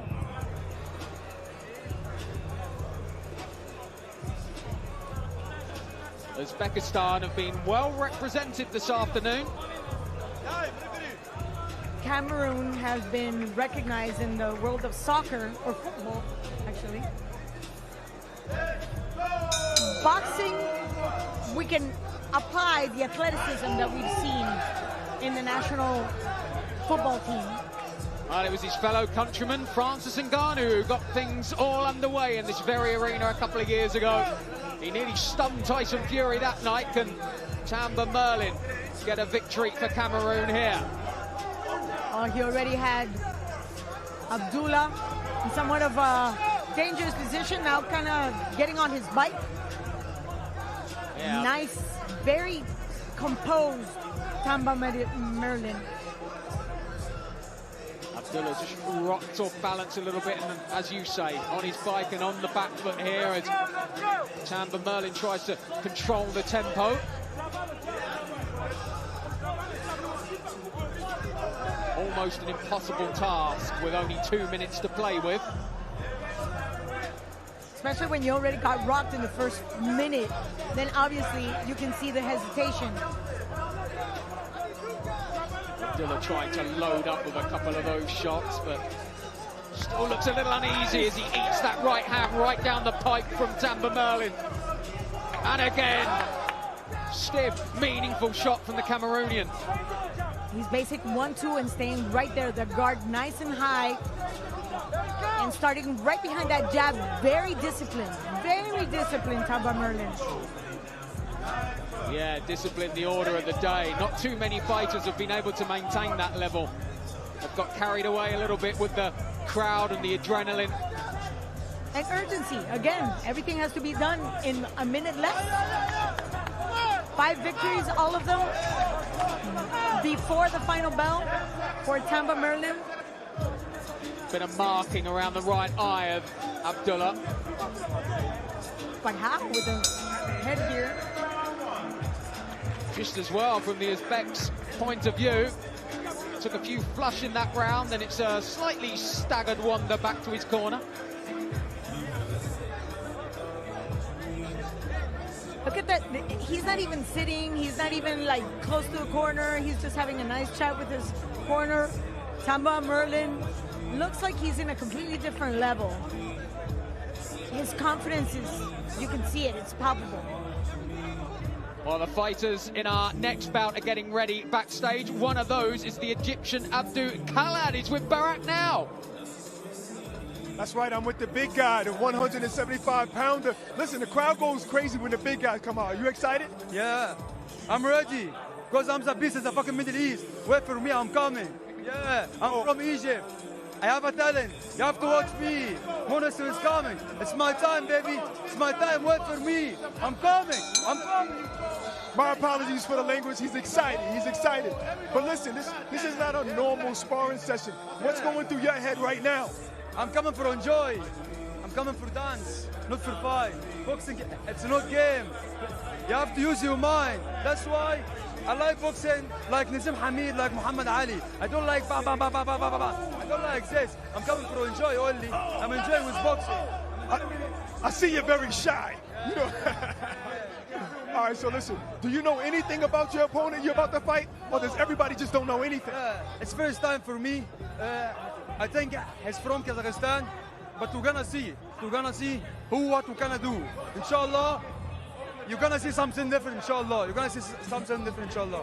A lot of big promoters, everybody's watching. Turkey Alashek is not here, but he's watching. Are you a little bit nervous? Yes, I'm so nervous, but also so happy because it's my chance. It's my time. I'm still young. I'm 23. I have 14 fights, 13 by knockout. But I can't go to the world. I can't fight people. I can't fight Canelo because I have talent.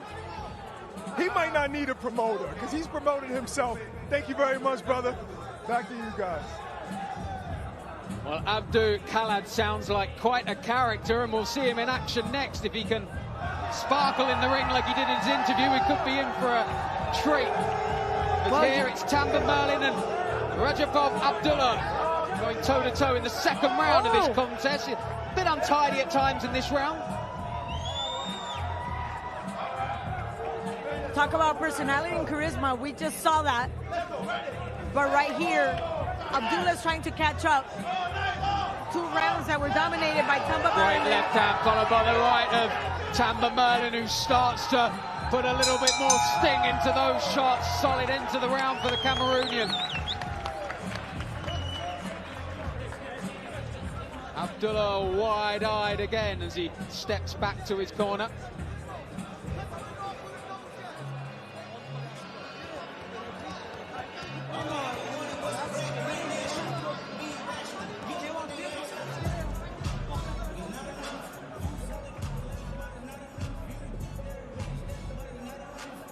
Few of the best moments from that second round here between Tamba Merlin and Abdullah of Uzbekistan. Another one of the Uzbekistanis involved today.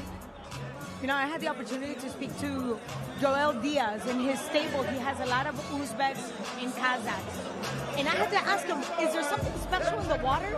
Because they're made with like a completely different cloth. Power, technique, and just grit.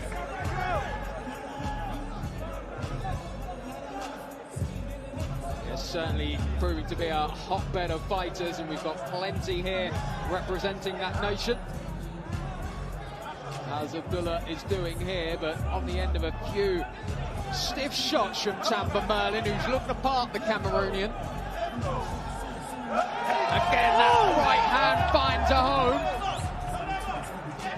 But that goes to show you, Tamba Merlin is not leaving anything to chance. This is not a sparring session for him. He's going full throttle, all cylinders.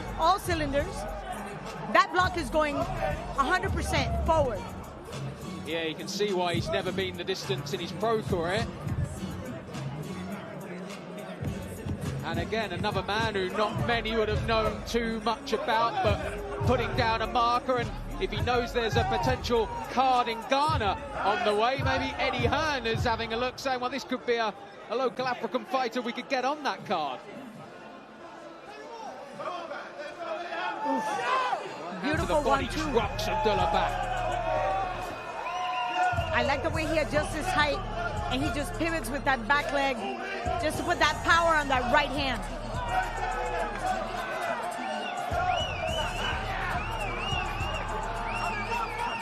Crowd really energized by this one. A couple of languid shots from Abdullah, who I think has felt the pace that the Cameroonian has set. Merlin just kind of smirks at Abdullah's effort to just keep him in the clinch. And the referee calls his attention and says, hey, no punching behind the neck. Well, Abdullah takes a chance to get in a cheeky uppercut on the bell, which hasn't impressed Tamba Merlin too much. No love lost at the end of this fight. Merlin fancies a couple of more rounds. He's going to get one more. I want to watch one more. Well, there was a signal for one more from beside me. In Brooklyn, there was a precedent for that. If a fight was getting a bit tasty, they go again, but stricter rules, I think. Yeah, they're sticking to a plan. We have got a way in to get in here later.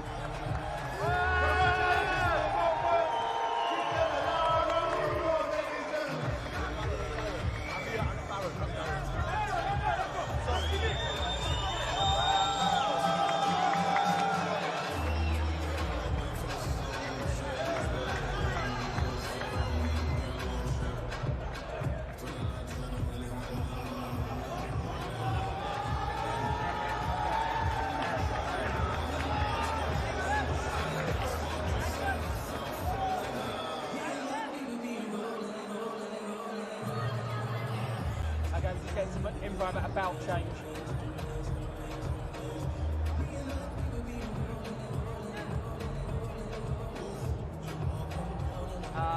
Yeah, Amir Kazram against Baron Morgan.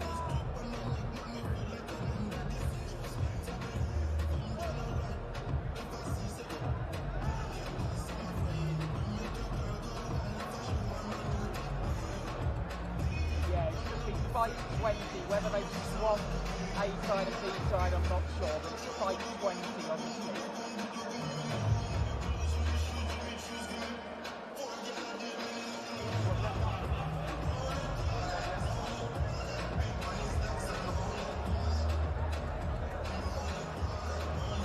So a slight calm before the storm as we await Amir Kadram-Glenham and Farron Morgan for our next bout of the night in the super middles. I think the Abdo Khalid fight against Sultan Babakanov may have just been put back, but we'll get confirmation of that shortly.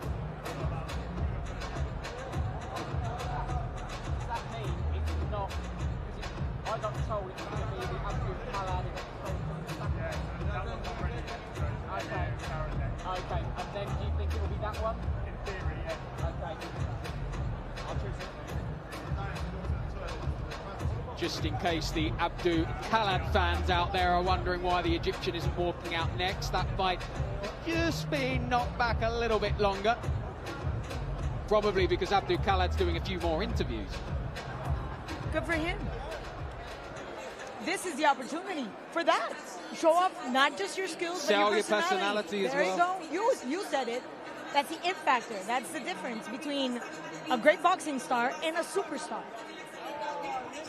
And it's why the likes of Derek Chisora, Amir Khan, the press, the media still want to chat to them ringside. Still huge characters and personalities in the game.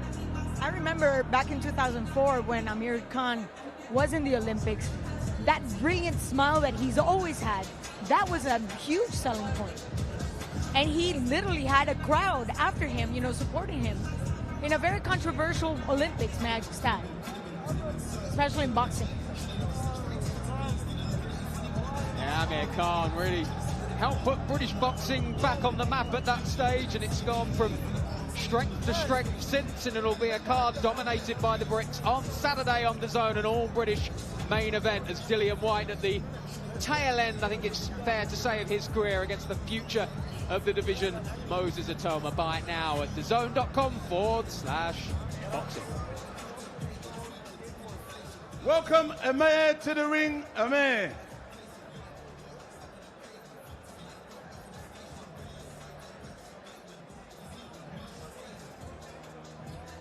Amir. Let's welcome Amir to the ring, please. Amir.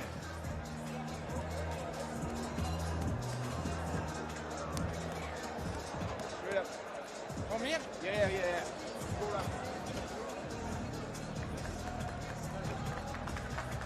Amir, welcome.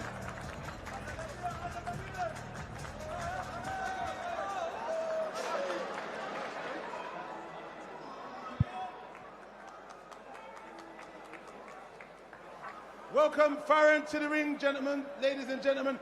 Farron, please, Farron.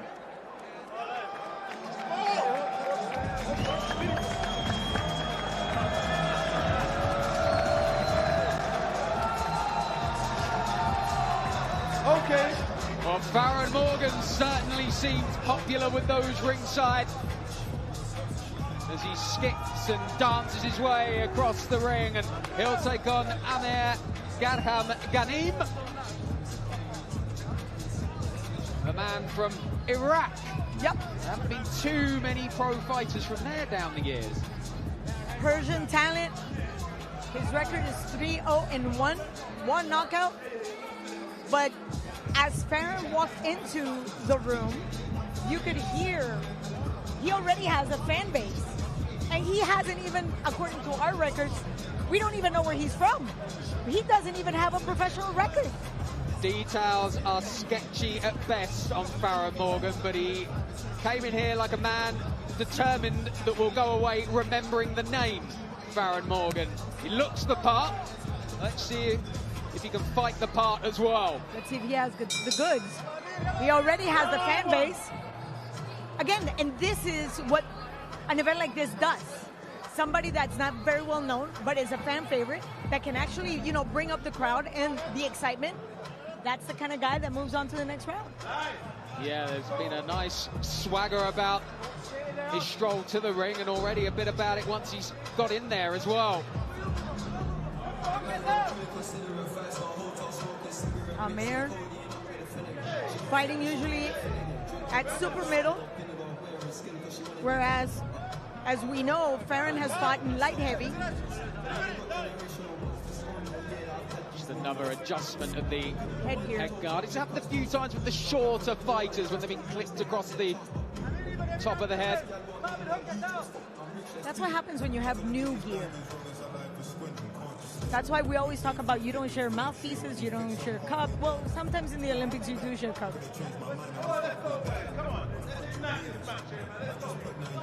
No mouthpiece sharing No. at Boxraw Sparring Club. But it's Ghanem eating a big one there. Just knocked off balance by Morgan, who is feeling himself a bit here. Well,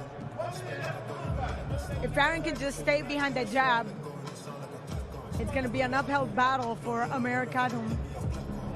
Just because of the reach, long reach. Look at those legs.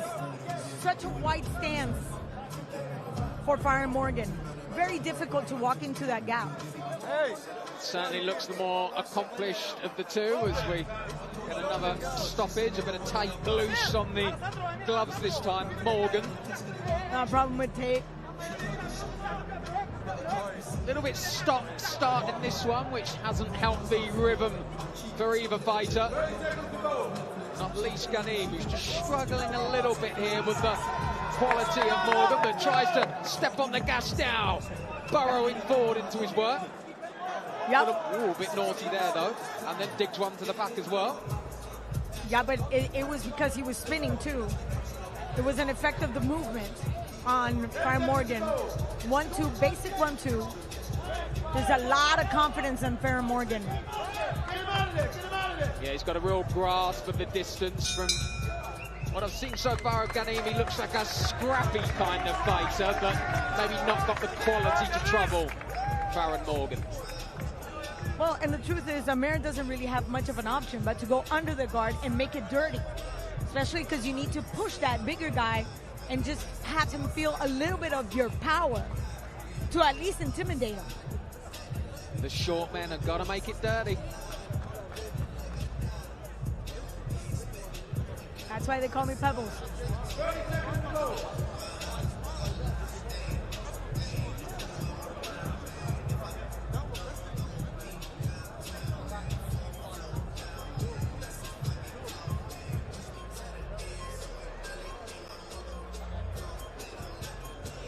Another slight issue with the head guard for Ghanem. And you know what? I also see brand spanking new booties. And that causes issues, especially when you're trying to plant your feet and sit into your punches. New shoe slide, which is happening right now. Yeah, you can notice that straight away, can't you, Ghanem? Great spot. As he eats that jab from Farron Morgan. Springing in and out and just showboating a little bit. Great work from Farron Morgan here, and I can tell there are plenty more fighters still waiting to shine in the ring, and I think Barak's caught up with a few of them. Listen, there is no boxing without the fans. So we went to the fans right here, and the ring and the Boxraw always want to know what are on the minds of the fans. What are you guys thinking? Boxraw! Boxraw! Boxraw! Boxraw! Boxraw! All right, listen. Who did you come to see? What fighter? I want to see all of the fighters. I love all of the fighters. Good answer. You want to see all the fighters. Look at this right here. Get a close-up of these right here. What the heck? This guy is a fighter. What do you fight? MMA. MMA. And when was your last fight? My last fight was on May 9. I have a next fight on September 27. So what do you think about this event here? Can you get in the ring? Of course. Here you can build a champion from here. Start it from here. I love it. I love it. The fans are excited. Are you excited about this event? I'm actually very excited. You know, like I love boxing, MMA, everyone. Like we have this guy. He's my student, by the way. And we love. Student? Yes, he's my student. Yeah, and we love to come watch boxing here. Very good skills, very good boxers. I love it, really. It was a very good event. I'm surrounded by a bunch of fighters right here and fans. Who else? What are you saying? Are you excited about this event? I don't understand. I'm so excited because this is my first time in Saudi Arabia as a coach. I work here as a coach, as a boxing coach in Saudi Arabia, and they invite me here that I should come and see the crew that they are coming. And I told them that we are ready to work together and we are bringing some pro from Nigeria to come and fight them. Well, I know you're happy that you came. Once again, this is the crowd that came to see the Sparring Club. One more time, ready? Box, roll, box, roll, box, roll. Back to you guys. Box, roll. Well, the fans in fine voice, as they have been throughout the day. They were pretty much packed in here from 11 a.m. and not many have moved. This is a standalone room and it's packed from front to back, from left to right. Men and women, family members, fans, other fighters, just checking it out. Yeah, we know how keen Boxraw were to create a real boxing community here. It was about the people, those in the ring and those out of it, and they've certainly achieved it. And we wondered whether we'd get the same vibe as we got in Brooklyn. Well, we've had it, and more so. Yes. And you can see, you know, we were kind of sleeping on Americano from Iraq, and he's giving Farron Morgan a run for his money. He certainly upped it. He was full of beams in the break there. He was whipping up the crowd. He's got a little answer for everything that Morgan has to offer. Look at that. Yeah, he's thrown caution to the wind, doesn't he now? I think he knows that he's not going to outclass Farron Morgan, but he might be able to outbattle him. And now he's getting a bit more confident. Well, you got to let it all lay out right now. Put it all in the barbecue. Make sure the meat is nice and cooked. There you go. Nice 1-2. And all of a sudden, Farron Morgan doesn't look as precise. No, Morgan redressing the balance with a couple of clean scoring shots there and then a cuffing right hand, but it seems as though Ghanem's he's gaining more momentum from the shots he's taking.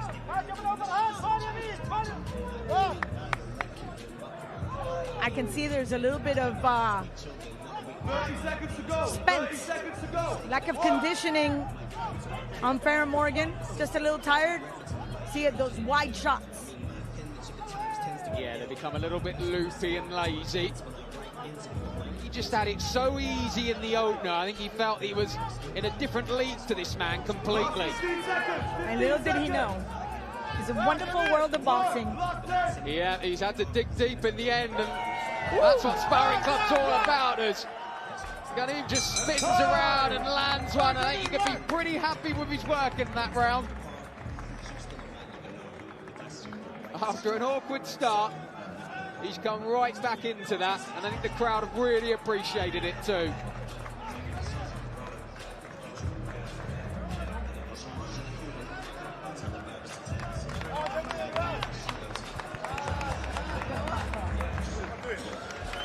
Takes the acclaim from all four corners.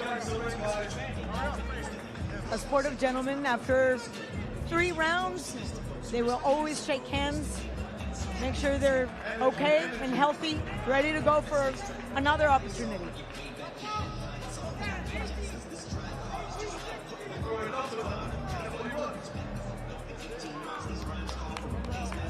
Farron Morgan was ready for one last round there, as he as well takes time out to appreciate the crowd.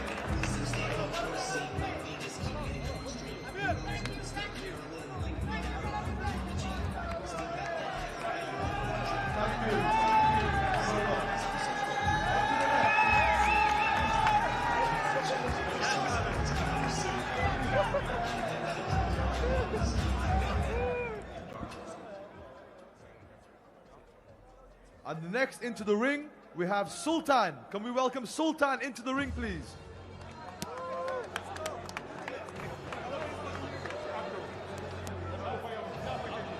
Sultan.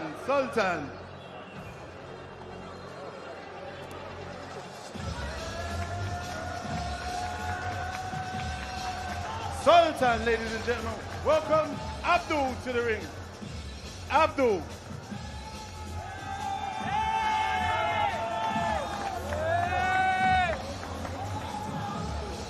Well, plenty of atmosphere for the man stepping into the ring now, Abdul Khaled. We heard from him just moments ago with Barak Bess. He talked a good game. Now we get a chance to see if he's a bit handy inside the squared circle.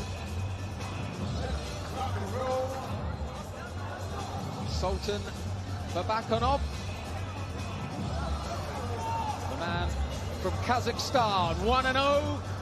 That victory came by stoppage in his pro debut against Abdul Khaled, who has had the best part of 20 pro outings. But I'd be lying if I said I was familiar with his work. What a shot! Oh, what a shot! At the moment, he's had to take a couple, but he's got the kind of style about him which could be a crowd favourite as he beckons on the Kazakh again.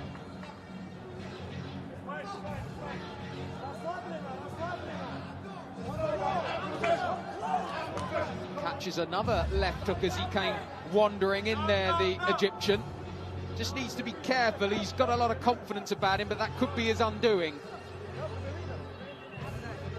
Yeah, we've seen things like that before, coming out of nowhere.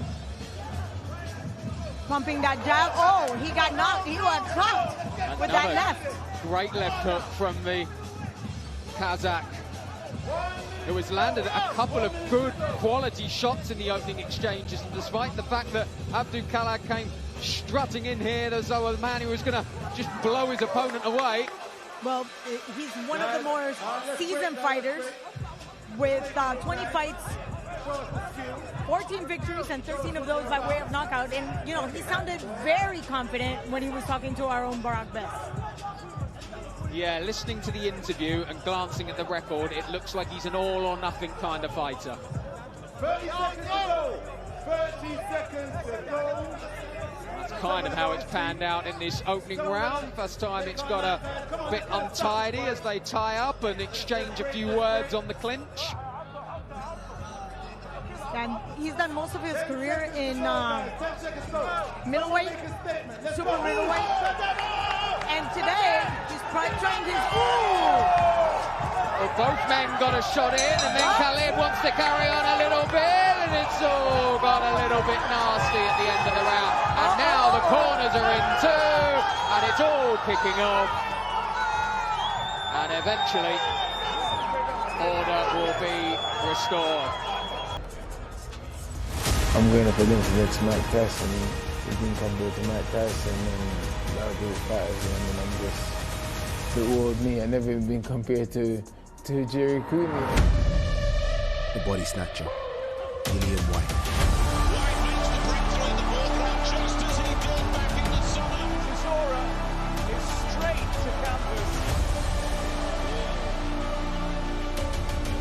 Still dangerous. Battling heavyweight rules.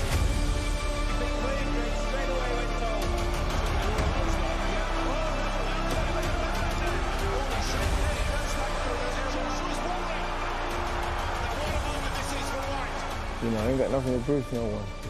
All the pressure is on him. Dylan do something that this kid hasn't seen yet. The pros on this level is totally different. Chipping away, bobbing and weaving. So yeah, Moses, the win over Moses is a chance for me to get back. When Whyte finally got a shot at world glory, it wasn't meant to be.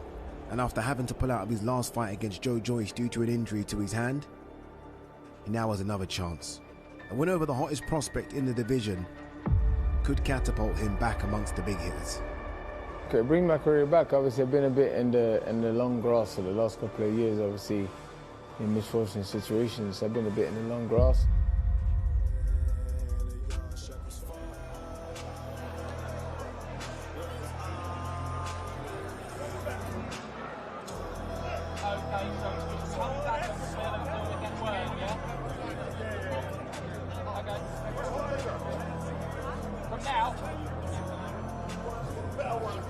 So a reminder that Dillian Whyte against Moses Itauma comes your way live on Saturday night. A huge card, a brilliant co-main featuring Nick Ball against Sam Goodman.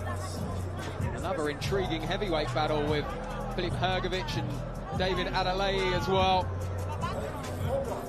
You can buy it now at DAZN.com/boxing. It happens just across the road at AMB Arena. If you're just joining us here at Kingdom Arena, it's Battle in the Kingdom, Boxraw Sparring Club, and the battle just went a little bit too far moments ago when a brawl broke out in the ring between the teams of Abdu Khalad and Sultan Bakahov. Eventually, both men have been escorted from the ring. Order has been restored, and now we're waiting to see if our next fight can enter the ring. While we wait for order to be fully restored, we continue the build-up to Saturday night card. We talked plenty about Moses Itauma. Let's see what he does best.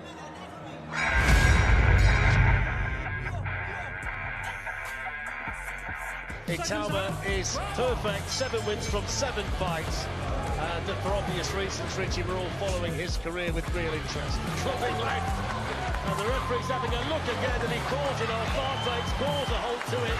It's another first-round stoppage for Moses Itauma. So as it always is, a big night for the Itauma family, and he has his sights set on the very top of the profession. Still 90 seconds in the round to go, and in goes the towel, down goes Bruschetta, and there is the disruptive power of this exciting teenager who gets another stoppage. What a peach of a punch that first left uppercut was. Excellent delivery, the timing, the power, speed, it was all there. If you know anything about this man, you know he is wanting to create history. Oh, look at that! Speed! What a shot! Many current fighters and former champions pretty much universally agree that Moses Itauma will develop into a huge star at the top of this pugilistic tree. Oh, that's it! Fight's done! Corner in! Itauma wins in 1! And it's devastating fashion! Professional fight number 12 for the thrilling Moses Itauma. He's yet to lose anything, amateur or pro. Oh, another right hand, and there's no way the fight should continue. It is finished in the second round. Moses Itauma lights up Glasgow.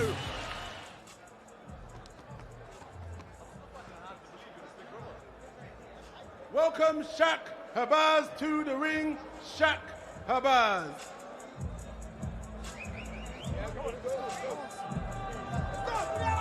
Okay, we got the big dogs in town. What's this, the cruiserweights, the heavyweight division? That means we're going to see some fun. Somebody is going to sleep. God damn it. Shaq Habaz.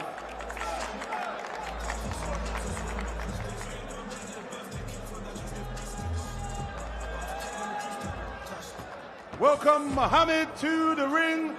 Muhammad. Looks like it's going to be an interesting fight. The big boys are in town. Makhmudov against Mohamed Bekdash. We believe could be our final fight of the day, but there may be a couple of fighters rustled up backstage for another bout. And if it's half as dramatic as what we've just witnessed, we're in for another treat. Makhmudov coming in here 11-0 with 9 stoppages, easy for me to say.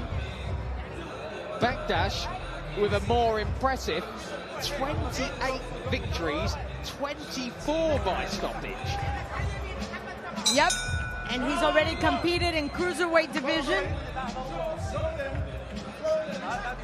whereas Sakabas has done most of his 11 fights in light heavyweight. might just spend the first couple of seconds feeling each other out. I think they've got ready pretty quickly because neither of them have got Boxraw footwear on. I think they've just thrown on their own and got straight in there, but it's the opportunity to impress.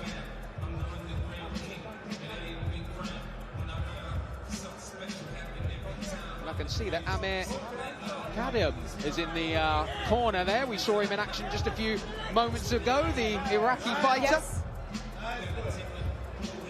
Who gave us a nice little surprise. Wow. Certainly entertained the crowd as that looping left hand of Makhmudov finds the target. I wish we had a camera on Barak Best because he's doing his best job as almost a trainer. So good, Barak. Whoa! Both fighters getting close enough to the action, and we were talking a bit earlier, Claudia, about sharing mouthpieces. We've politely just been given one at ringside. Just in case somebody I'm not sure where needs it came from. Barak, just in case you need it, I have a mouthpiece for you, right here. Oh, Muhammad is good. No mouthpiece out in this one yet as Shakabas Makhmudov comes springing out again, trying to find a home for that left hand, but getting picked off at the moment by the jab of Bekdash, who's settled down a little bit now. But honestly, Makhmudov, with the size advantage, look at that stiff stick right in front of him. It's impossible for Bekdash to go underneath, even though he's the more veteran, but the size difference really gives Shakabas an advantage. Bekdash just keeping his opponent at arm's length in that one. First round in the book, scheduled to go 3. 2 minutes apiece. At times we've had a little bit longer than that, but it's been well merited. The previous fight really showed us probably the kind of spirit these young men bring into the ring, the will to show off, to really leave a standing impression in everybody that's here, especially when we have promoters in first row.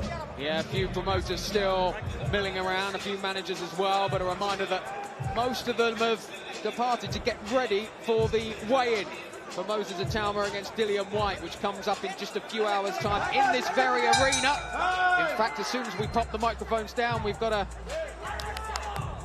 disarm the ring, get it out of here, help Mike Goodall on his way, and we'll be on with the action in the weigh-in. Here, it's Shakabas Makhmudov trying to come out firing in this second round.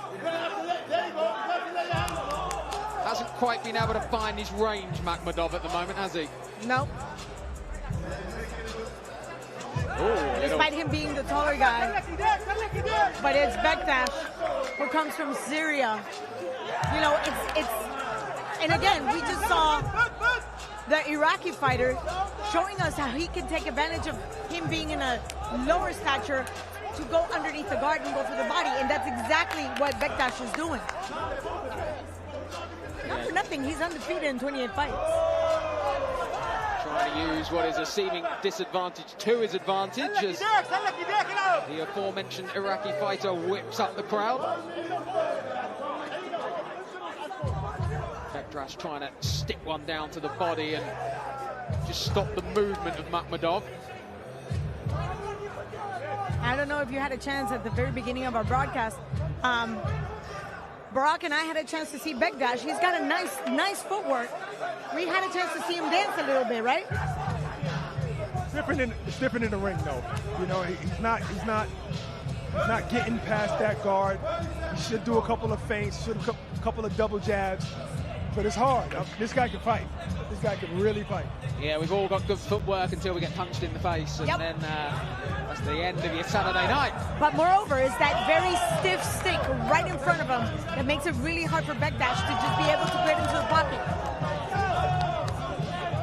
He's telegraphing his moves too. See, he keeps throwing the back left hand and not setting anything up with any jabs at all. He's attempted to do a nice little feint, like right there. Nice feint, but he's not totally accurate. His timing is off. Well, Makhmudov certainly getting some encouragement from his corner, and it was an encouraging round as well. And it looks as like the Iraqi fighter Ganam is a bit of a part-time coach as well.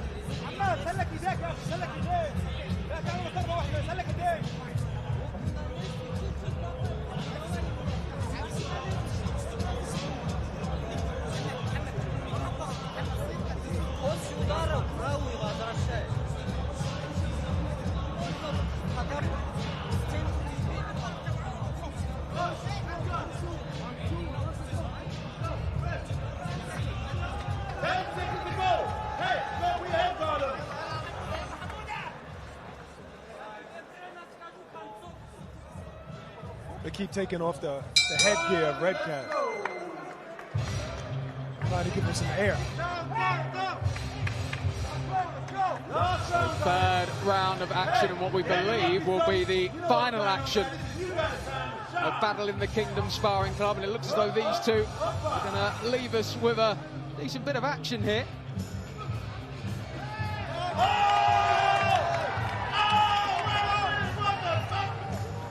Swinging for the fences with that left. But if that's your only offense, and you keep loading up like that, you're not going to land it. You got to sneak it in. You got to hide it. Barack, but basic math. I'm shorter. I need to go underneath and throw my hand on top. There you go.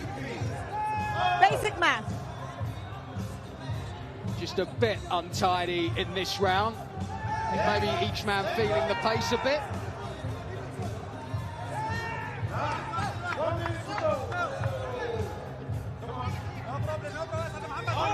Slight panic now every time someone hits the ground that we don't get an all-out brawl as we did in our last bout.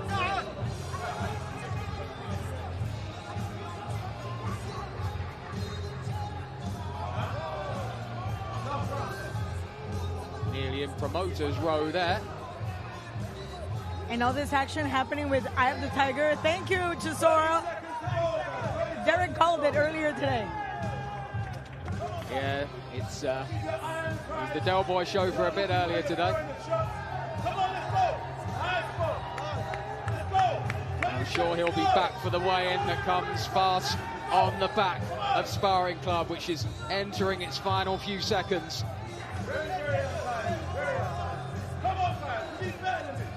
Yeah, Bektash is not taking a step back. Oh! Huge left right there. A great end to what we believe has been the last fight of Battle in the Kingdom.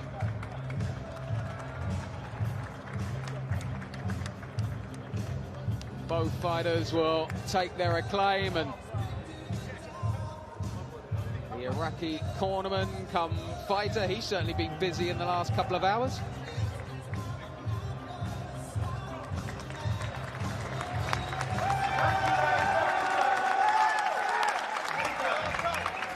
I can see you smiling, Barack. You like his footwork. Mohamed Bakdash. No. Oh, come on. I like, what's his name? Shakab? Bektash. He needs to work on a couple of things. But he got a lot of heart in there. Maybe he wasn't conditioned for this. Because this probably came out of nowhere. Of course. So maybe he wasn't conditioned for this. But I see one thing, he got his power. He just got to learn how to land it. Well, I can tell you guys, that was it. That was the last fight. No, please, no. One Battle more. in the Kingdom. Boxraw Sparring Club is done. Barack Best, Claudia Trehouse, thank you very much for your help. This is me, Gary Barfoot, signing off for all the DAZN team. It's been a wonderful Sparring Club. Battle in the Kingdom is over. We'll see you in Vegas. From all the team, it's goodbye.